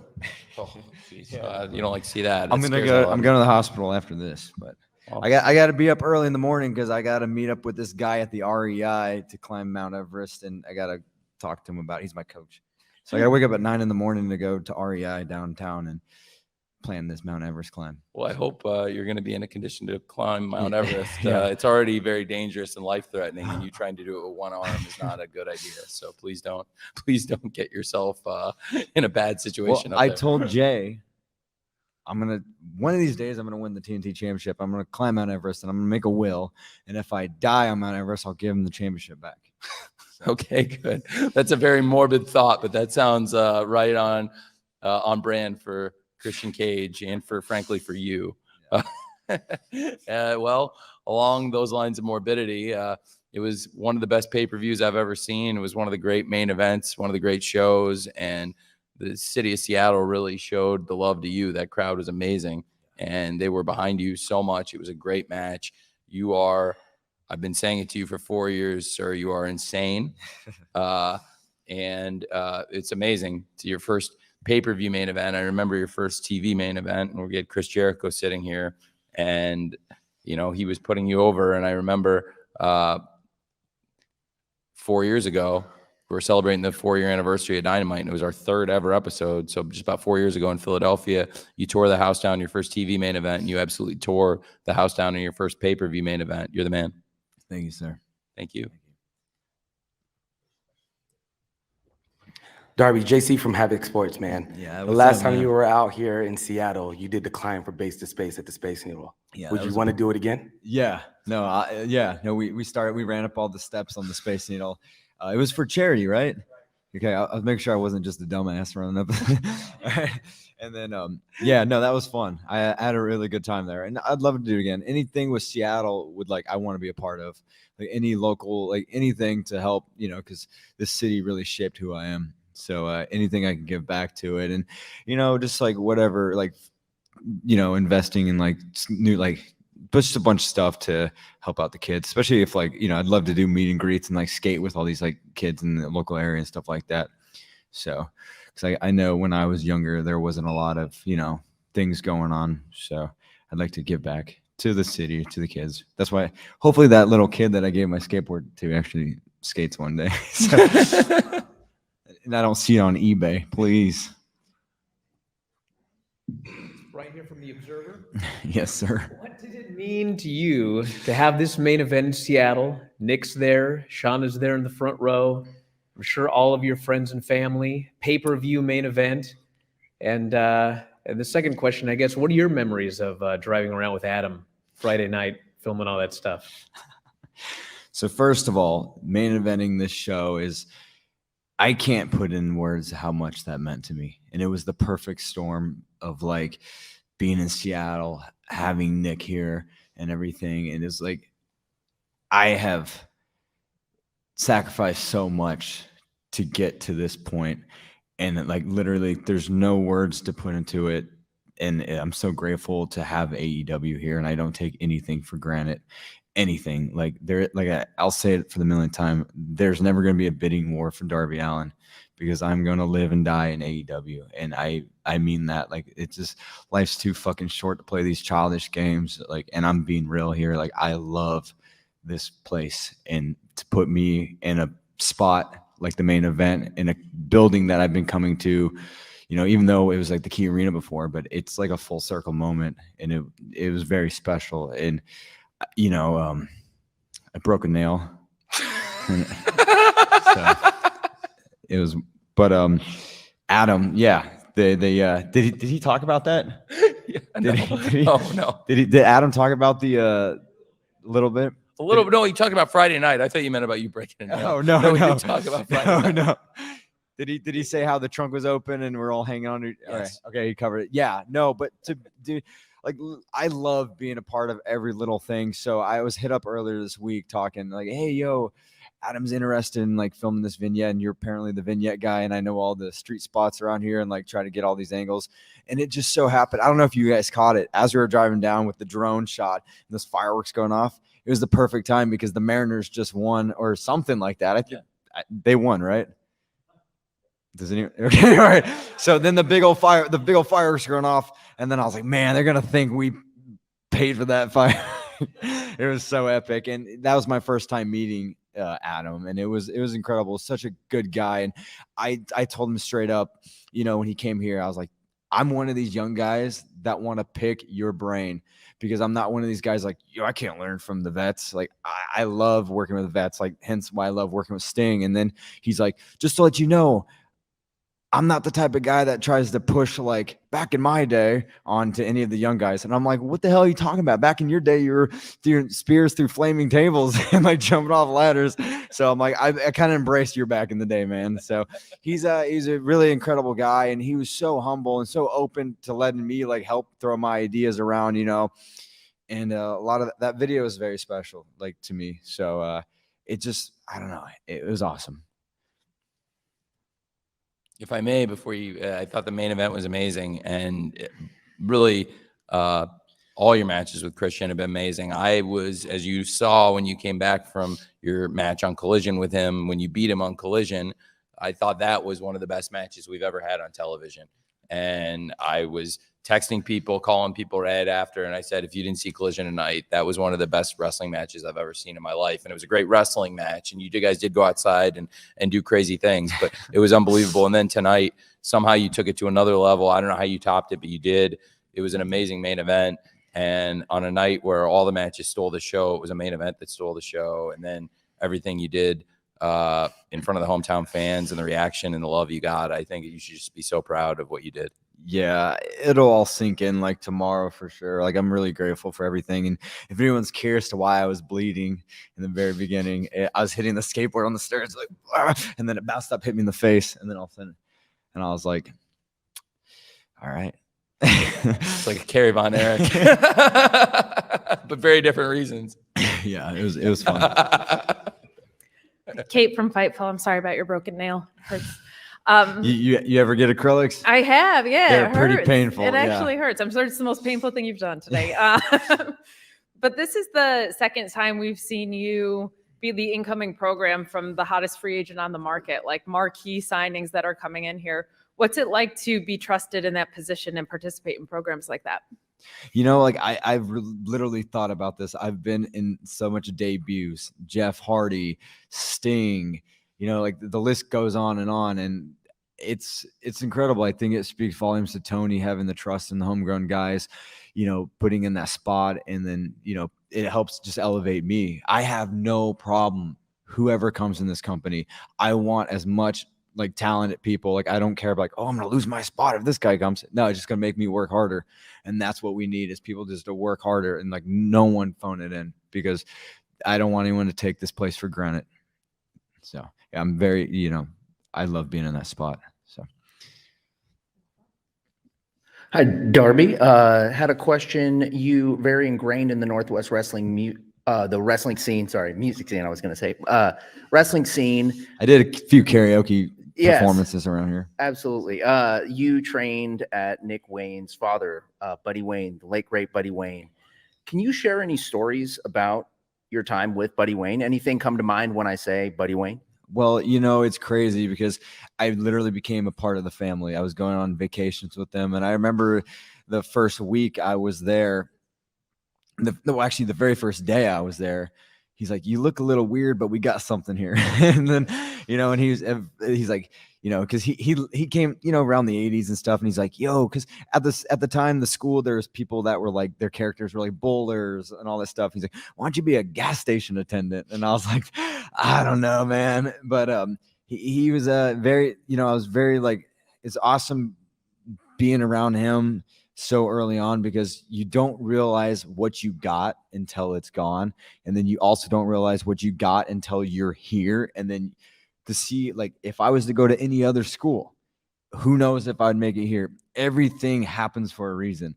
And then having like Buddy be there. And I remember like one time I like shaved the top of my head off, so it looked like a science teacher with hair only on the sides. And then I super glued a bunch of car toys on top of my head. And then I couldn't get them off before practice. So I showed up with a beanie on, and Buddy's like, all right, take off the beanie. And I took it off, and he's like, what the hell's on your head? And I had all these car toys. I'm like, can we just not practice DDTs today? So I took like a butter knife and was trying to scrape them off in his kitchen. That hurt so bad. But I do remember actually Bryan, Buddy, like was like, yo, like, I think he told me, he's like, talk to you. And there's a video of me dropping on that big old sculpture in front of the lightning bolt, like from the space, you know, that lightning bolt sculpture. And I remember meeting you way back. It was probably my first like month of like practice. And he's like, Bryan, this is the weird dude that does all the crazy stuff. So it's like, it's pretty cool though, you know, like, you know, yeah. Yeah. And I'm still all those things. Put on some good muscle. Yeah, I put on some size. Yeah. I literally started at 128 pounds when I started training, because I was just like, living off of $5 a week, going to film school like in Arizona, and I dropped out, and I was just like, oh yeah. And then, yeah, no, it's really cool. Everything that happened, and it's just like I say it all the time, and it's awesome that we have Shauna here, like just to witness everything, because yeah, I don't know. I wish Buddy was still alive. Everyone wishes Buddy's still alive, because it would have been really special to see what his son is doing now, even though his son's a little dipshit, him in the head. But it's still, it's very, it's just, yeah, it's very awesome.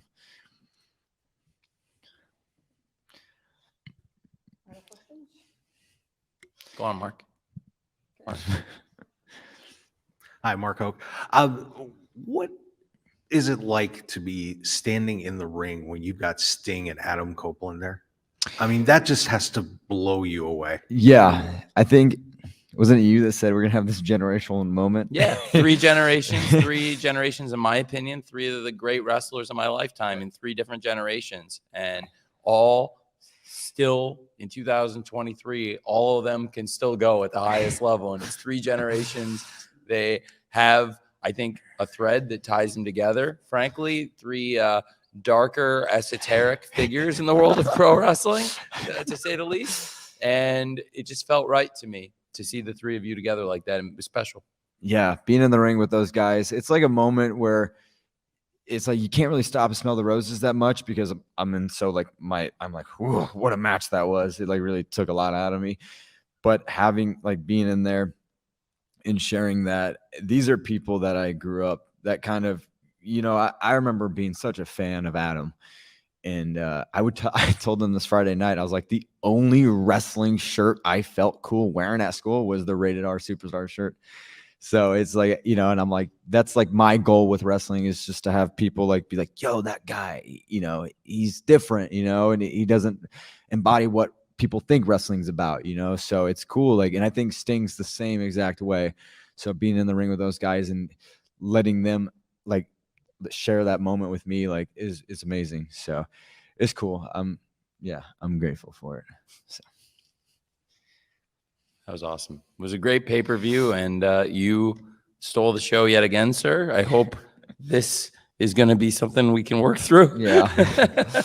Yeah. I'm gonna go to the X-ray right now. I'll text you, and then I gotta go at 8. Jesus. I'm gonna go at 8 in the morning, go plan this Mount Everest trip. So I hope hopefully it's a good sign if you're climbing Mount Everest that this is going to work out. So yeah.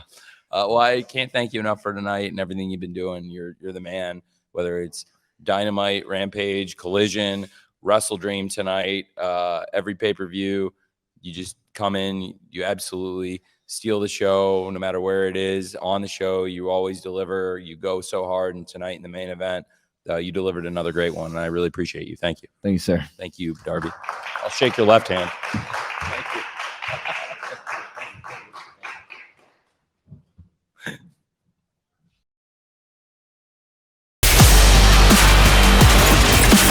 And then there was one, as Agatha Christie said. And I imagine a few of you might have questions if you hung in, and it's great. I can stick around and answer them. Thanks for sticking around. Sean Garrett, Car 7 News. Is WrestleDream going to be an annual show, and is it going to be tied to Seattle, or do you plan on taking it around the country? It's a great question. I'm not sure about next year. I don't know about the availability. We really lucked out on this weekend that the Kraken weren't here. It was perfect for a pay-per-view weekend, and you never can predict the schedule. A lot of these major arenas have commitments. Sometimes, there could be NHL or NBA, and this time of the year with preseason getting going, that's something to consider. I can't speak a year ahead as to where the event will be, but there will definitely be a WrestleDream. It was a very critically successful event. A lot of people are telling me it was the best show they've ever seen in wrestling, which means a lot to me. I think we're on just an incredible run of pay-per-views.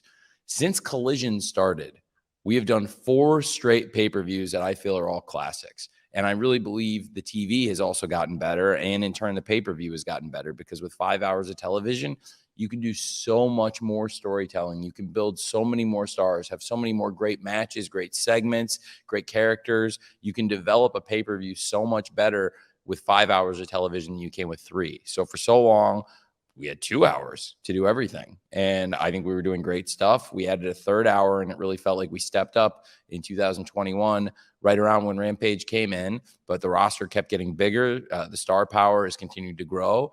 And I felt it was really challenging to build these pay-per-views, tell all the stories in AEW in 3 hours of TV. So the addition of Collision came at a great time. And since Collision started in the summer, this past June, we've done 4 pay-per-views. It is, in my opinion, without question, the best run of 4 consecutive pay-per-views AEW's ever done, and I'll hold it up against anybody's 4 pay-per-views they've ever done. Not just in terms of the critical reception, which has been off the charts, and that is really, really, really important, because if you keep doing shows that the fans and the critics and the media respond very well to over and over and over again, you're going to stay in business and do good stuff. But it's also been a really important commercially successful run.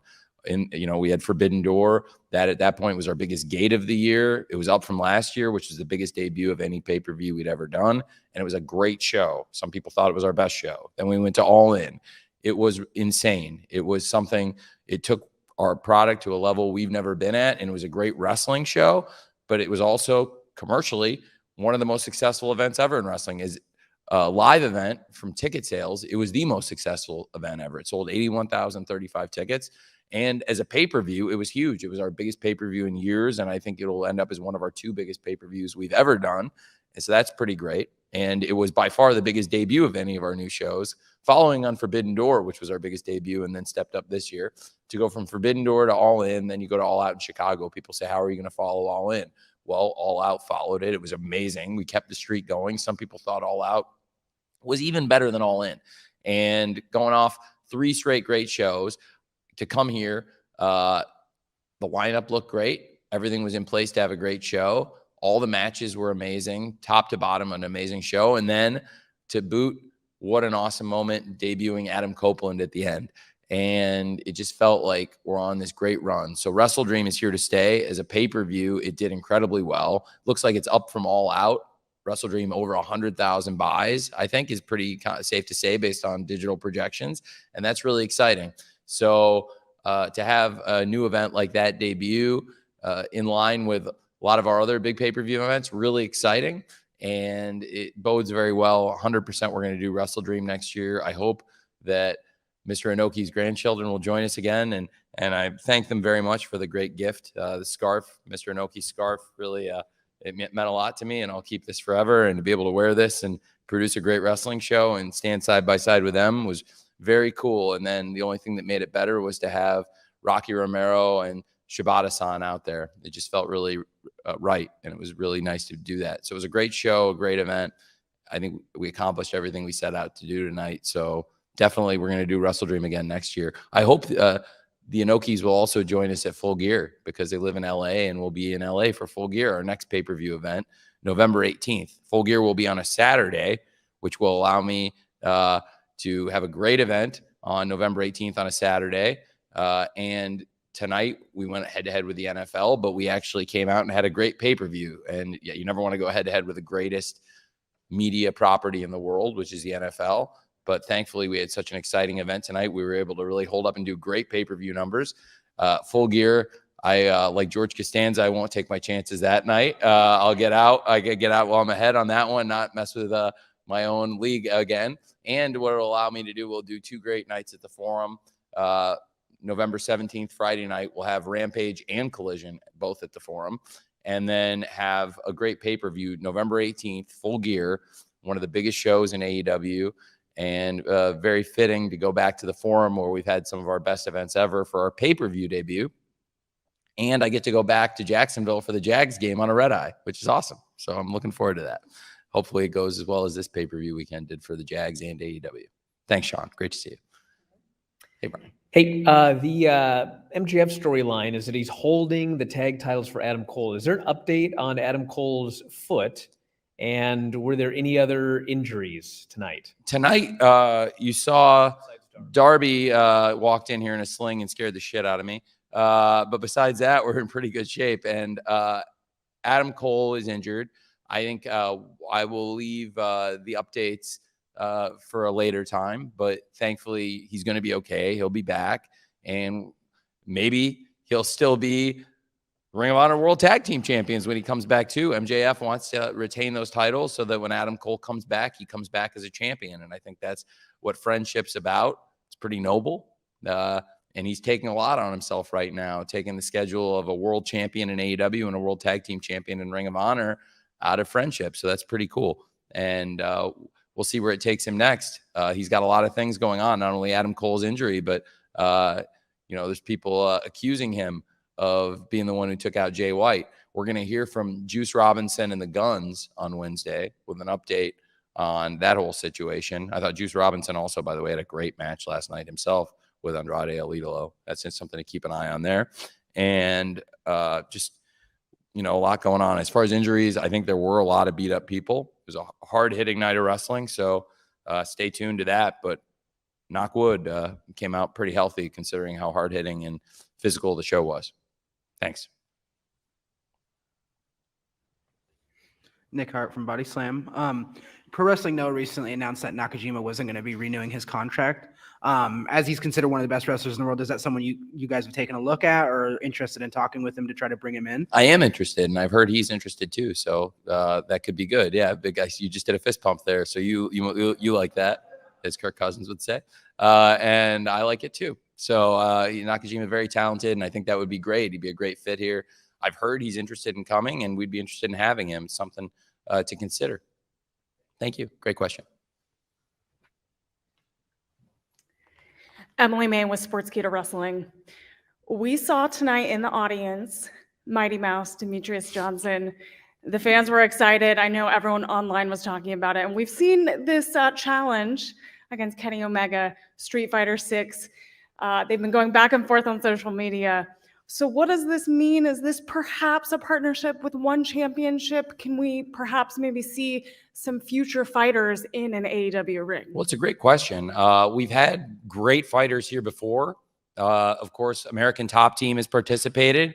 Be fair to say, Dos Santos gave me a hug so big he broke my ribs 2 years ago, which was a lot of fun sleeping on that for 6 weeks. But he was great other than that, and really a beautiful human being. And of course, Andrei Arlovsky, Paige Van Zandt, a lot of great fighters have been here. In addition to the great American Top Team representation, including Mr. Masvidal, a lot of great people that have been here. I think it would be great to have Demetrius Johnson here. I was glad to see on social media he really enjoyed the show. And we have had good ties with One Championship. Mike Mansouri had been at One Championship previously before he came here, so it's a good relationship. They're wonderful people there.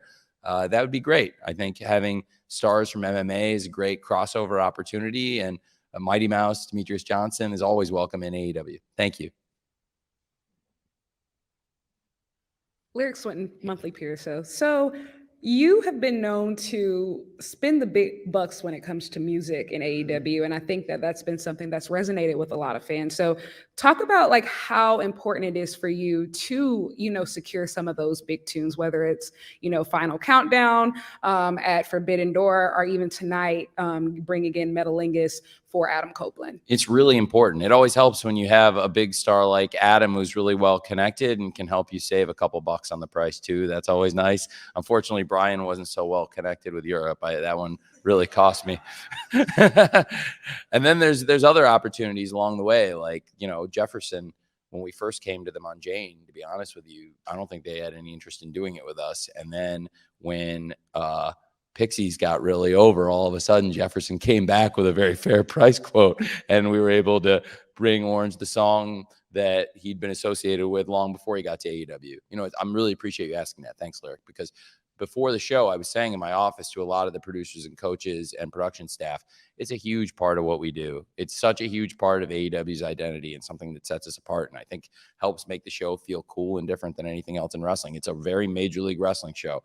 We do shows in front of big arenas and now even a packed stadium in Wembley, and play very identifiable music. We have really cool songs that are original songs, some of them like from AEW ourselves internally. Adam Cole's a great example of that. There are a lot of great examples of songs that Mikey Ruckus and the team put together. And then there's people that come in with music that's still relatively original, like Darby Allin, for example, that while it is a mainstream artist, it is a song that I think a lot of people identify with Darby.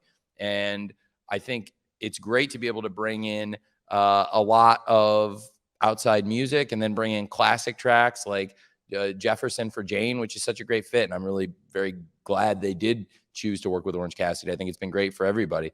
And Final Countdown was a great example of that. And I love bringing in classic songs, and there's some I've tried for. Probably the most important one we ever did, and the one that meant the most to me, was when we got Ol 55 by Tom Waits for the Brody Lee tribute. When I heard the song, I thought it was like the perfect song, and he was in a bad way. And just in case it was not looking good. And so I started working on getting the song in case, hoping I would never have to use it. And unfortunately we did, but I think we also, in doing so, put together the best tribute show in the history of pro wrestling on December 30th, 2020. And number of other times we've gotten the songs, it just feels like a really important part of what we do. And like I said, it's something that sets us apart. I think on the entrances, our wrestlers are really identifiable. A lot of times the wrestlers come to me with a track they want to use. And if it's something that's available that we can get, and if it's something I'm feeling and I like, then I always want to do it and take a big swing and try to get those songs. So we have done that. One of the coolest things we did, in my opinion, was at Wembley Stadium for All In, Saraya asked if we could get Queen, We Will Rock You. And I really thought it set the tone for the match and the moment and for a championship win. And that was a great idea. And again, it wasn't a cheap one, but that's a really big song, and it was a great moment. And, that's worth it to do those kinds of things. So I really felt really good about that one. I thought that was really, really cool. Thank you for asking. Hi, Tony. So you spoke to the honor of being able to dedicate a show to Antonio Inoki. I know you grew up a humongous wrestling fan. You spoke to going to ECW for like a high school trip, but I never have heard you talk about your origin story of your love for Japanese wrestling. So being that he's the founder of New Japan Pro Wrestling, what was your origin story of falling in love with New Japan? It was WCW, and it was on TBS. And before they were even doing WCW on TNT, in WCW, when I started watching, the first pay-per-view I ever saw of WCW, Fujinami was in the main event wrestling Ric Flair. There was lots of great stuff on that show. Of course, you had Lex Luger and Sting versus the Steiners, and so many great matches up and down the card. Barry Windham against Brian Pillman tape fist match. Dustin Rhodes wrestling Terry Taylor, but Fujinami was in the main event. And then I went back and started renting the tapes around that time, and the Super Show from Japan was around that time. So you had Hase and Sasaki versus the Steiners. And then I'd been watching WCW for about a year. You saw the Steiners beat the shit out of Azuka, and when Fujinami just stood there and watched it, and so many great matches. But I really became fascinated. And then Bill Watts brought in Hashimoto also, and then you had Dr. Death, Steve Williams, and Terry Gordy coming around that time, and they had a great history in Japan. So I was really interested in it, and Pro Wrestling Illustrated covered it. I started trading tapes a few years later. So when I was 12 years old, I started trading tapes. And my friends, I was asking them to send me things, and I would occasionally buy tapes, $10, $15 a pop. I did the HTML for John McAdam in exchange for tapes, and John had a very extensive collection, so I got a lot of stuff from him.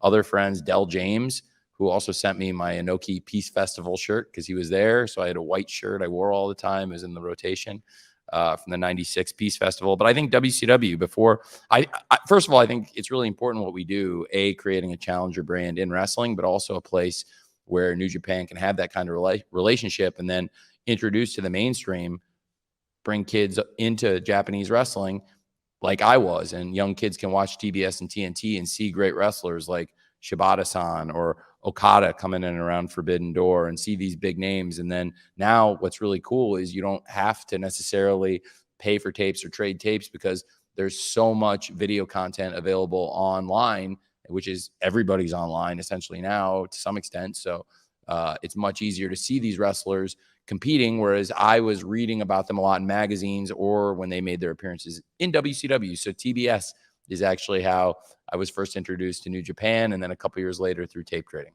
It's a great question. Thank you. Means a lot. Hi, Tony. TK from Women's Wrestling Talk. So I spoke to you in Chicago and asked you about Jade, and you're like, whenever she's ready, she can come back. And she came back and she's gone. Now, my question, just, being nosy, did you already know that, this was the game plan? No.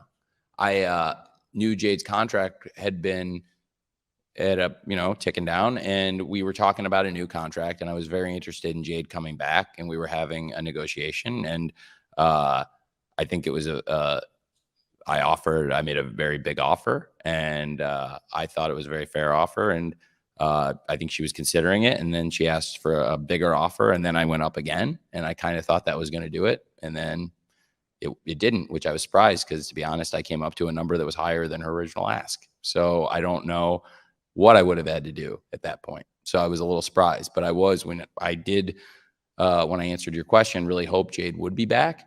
I think I tried to handle it when we were down to the nitty gritty and we were in the final couple weeks and we still hadn't agreed to something. Then it was at the point where I said, okay, well, if you aren't going to stay, I want to give you the best possible exit. And I have only good things to say about Jade. I really enjoyed working with her. She was a great part of AEW. She's always welcome here.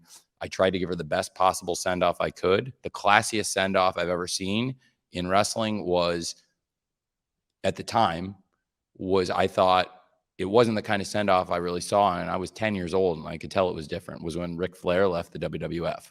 And he did a match with Mr. Perfect, who was a natural person for him to wrestle, and that was it. And then he was gone. They didn't do anything to embarrass him or mess him up, and they let him leave, and he was still Ric Flair.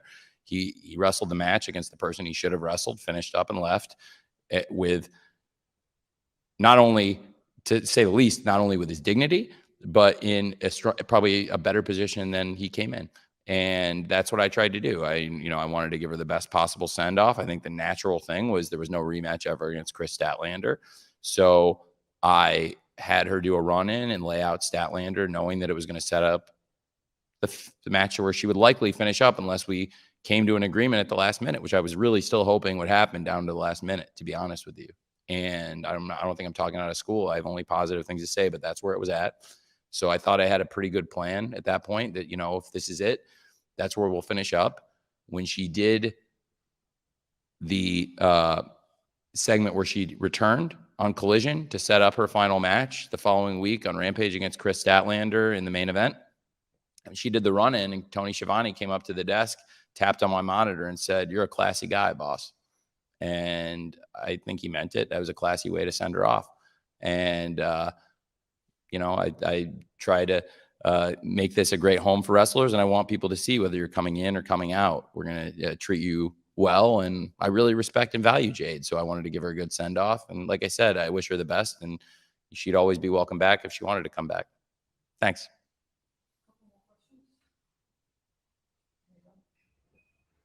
Over here, Tony. Oh, geez. Wow. Oh, no, sorry. I was looking at you saw that was a good fall. That was a good misdirection. Ben from Zom Wrestling. Adam! Adam! I'm just kidding. I just had a question about the setup for TSN Plus as far as like Collision and Rampage go in Canada. How satisfied are you with that? And do you want them to be on TSN proper at some point? It's a great question. I think that's something we definitely are looking at, and I love TSN. They've got a great history in the wrestling business. I would love to make the shows as widely available as possible, and certainly I think that's a solution for the Canadian fans they would all like to see. So yeah, I think it's a great question. I would hope that's the case. Thanks for asking. Okay. Okay. Hey, Mark. How you doing, Tony? With the new pay-per-view, obviously you're ushering in a new era of adding in multiple events on top of the 4 that you had. What did you learn from this one tonight? And how many more pay-per-views are you kind of thinking about adding to the schedule? Well, it was a great success. I think this show was not only one of the best wrestling shows we've done, and the content was great, but it was a very successful show, a very profitable show. And that's why you do more pay-per-views, so they'll make money and help the company. I think the company is far better off right now as I sit here than it was yesterday.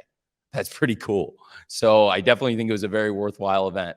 And not only are we financially better off because we did a great show that made money, but I think we'll bring in new fans, spread word of mouth, get people excited about AEW. And that's putting us in a good position. So WrestleDream was a big win. I've never said we're going to do pay-per-views every month, but we've added. We said, we had 5 last year. Now there's 7 in play because we did the original 5, Revolution, Double or Nothing, added Forbidden Door last year, and then, of course, All Out and Full Gear. This year, we did the inaugural AEW All In. That was a huge success in London. Now we've added WrestleDream. I think there's a possibility to add something else along the way, but I've never said we're going to go every month, and I'm not saying that. But adding pay-per-view events has worked out really well for us. I think All In was a great addition this year, and WrestleDream was a great addition, so we're 2 for 2. Last year, we added Forbidden Door, so 3 for 3 in the new events we've added in the last couple of years, plus the second Forbidden Door was a home run. So 4 for 4 on the new shows. It's pretty good. So I think, will I press my luck? I'm not saying I'll do them every month, but I do think we can add more shows. And based on the track record, I think you'd have every reason to be confident that they're going to be great shows. Thanks, Mark. Hi, Kate from Fightful. Hey, Kate. Congratulations on a successful event today. Thank you. You, kind of building on Mark's question, have been talking about a new era. I was just wondering if that expands beyond Adam Copeland's debut today, if there was anything that you wanted to share with us.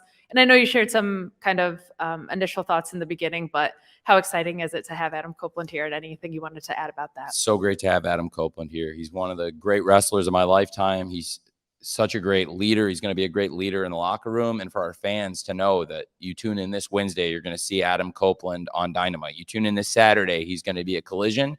And then the following week, I cannot stress enough, on 10/10, my birthday, Dynamite will be on a Tuesday. So this week we're on Wednesday. Adam Copeland's going to be on Wednesday Night Dynamite, the 4-year anniversary show. But he's going to make his AEW debut against Luchasaurus, somebody who's been the TNT champion and been dominant, and somebody who has been the World Tag Team champion, and somebody who, frankly, physically is a very imposing matchup, even against a big guy, a big, great athlete like Adam Copeland.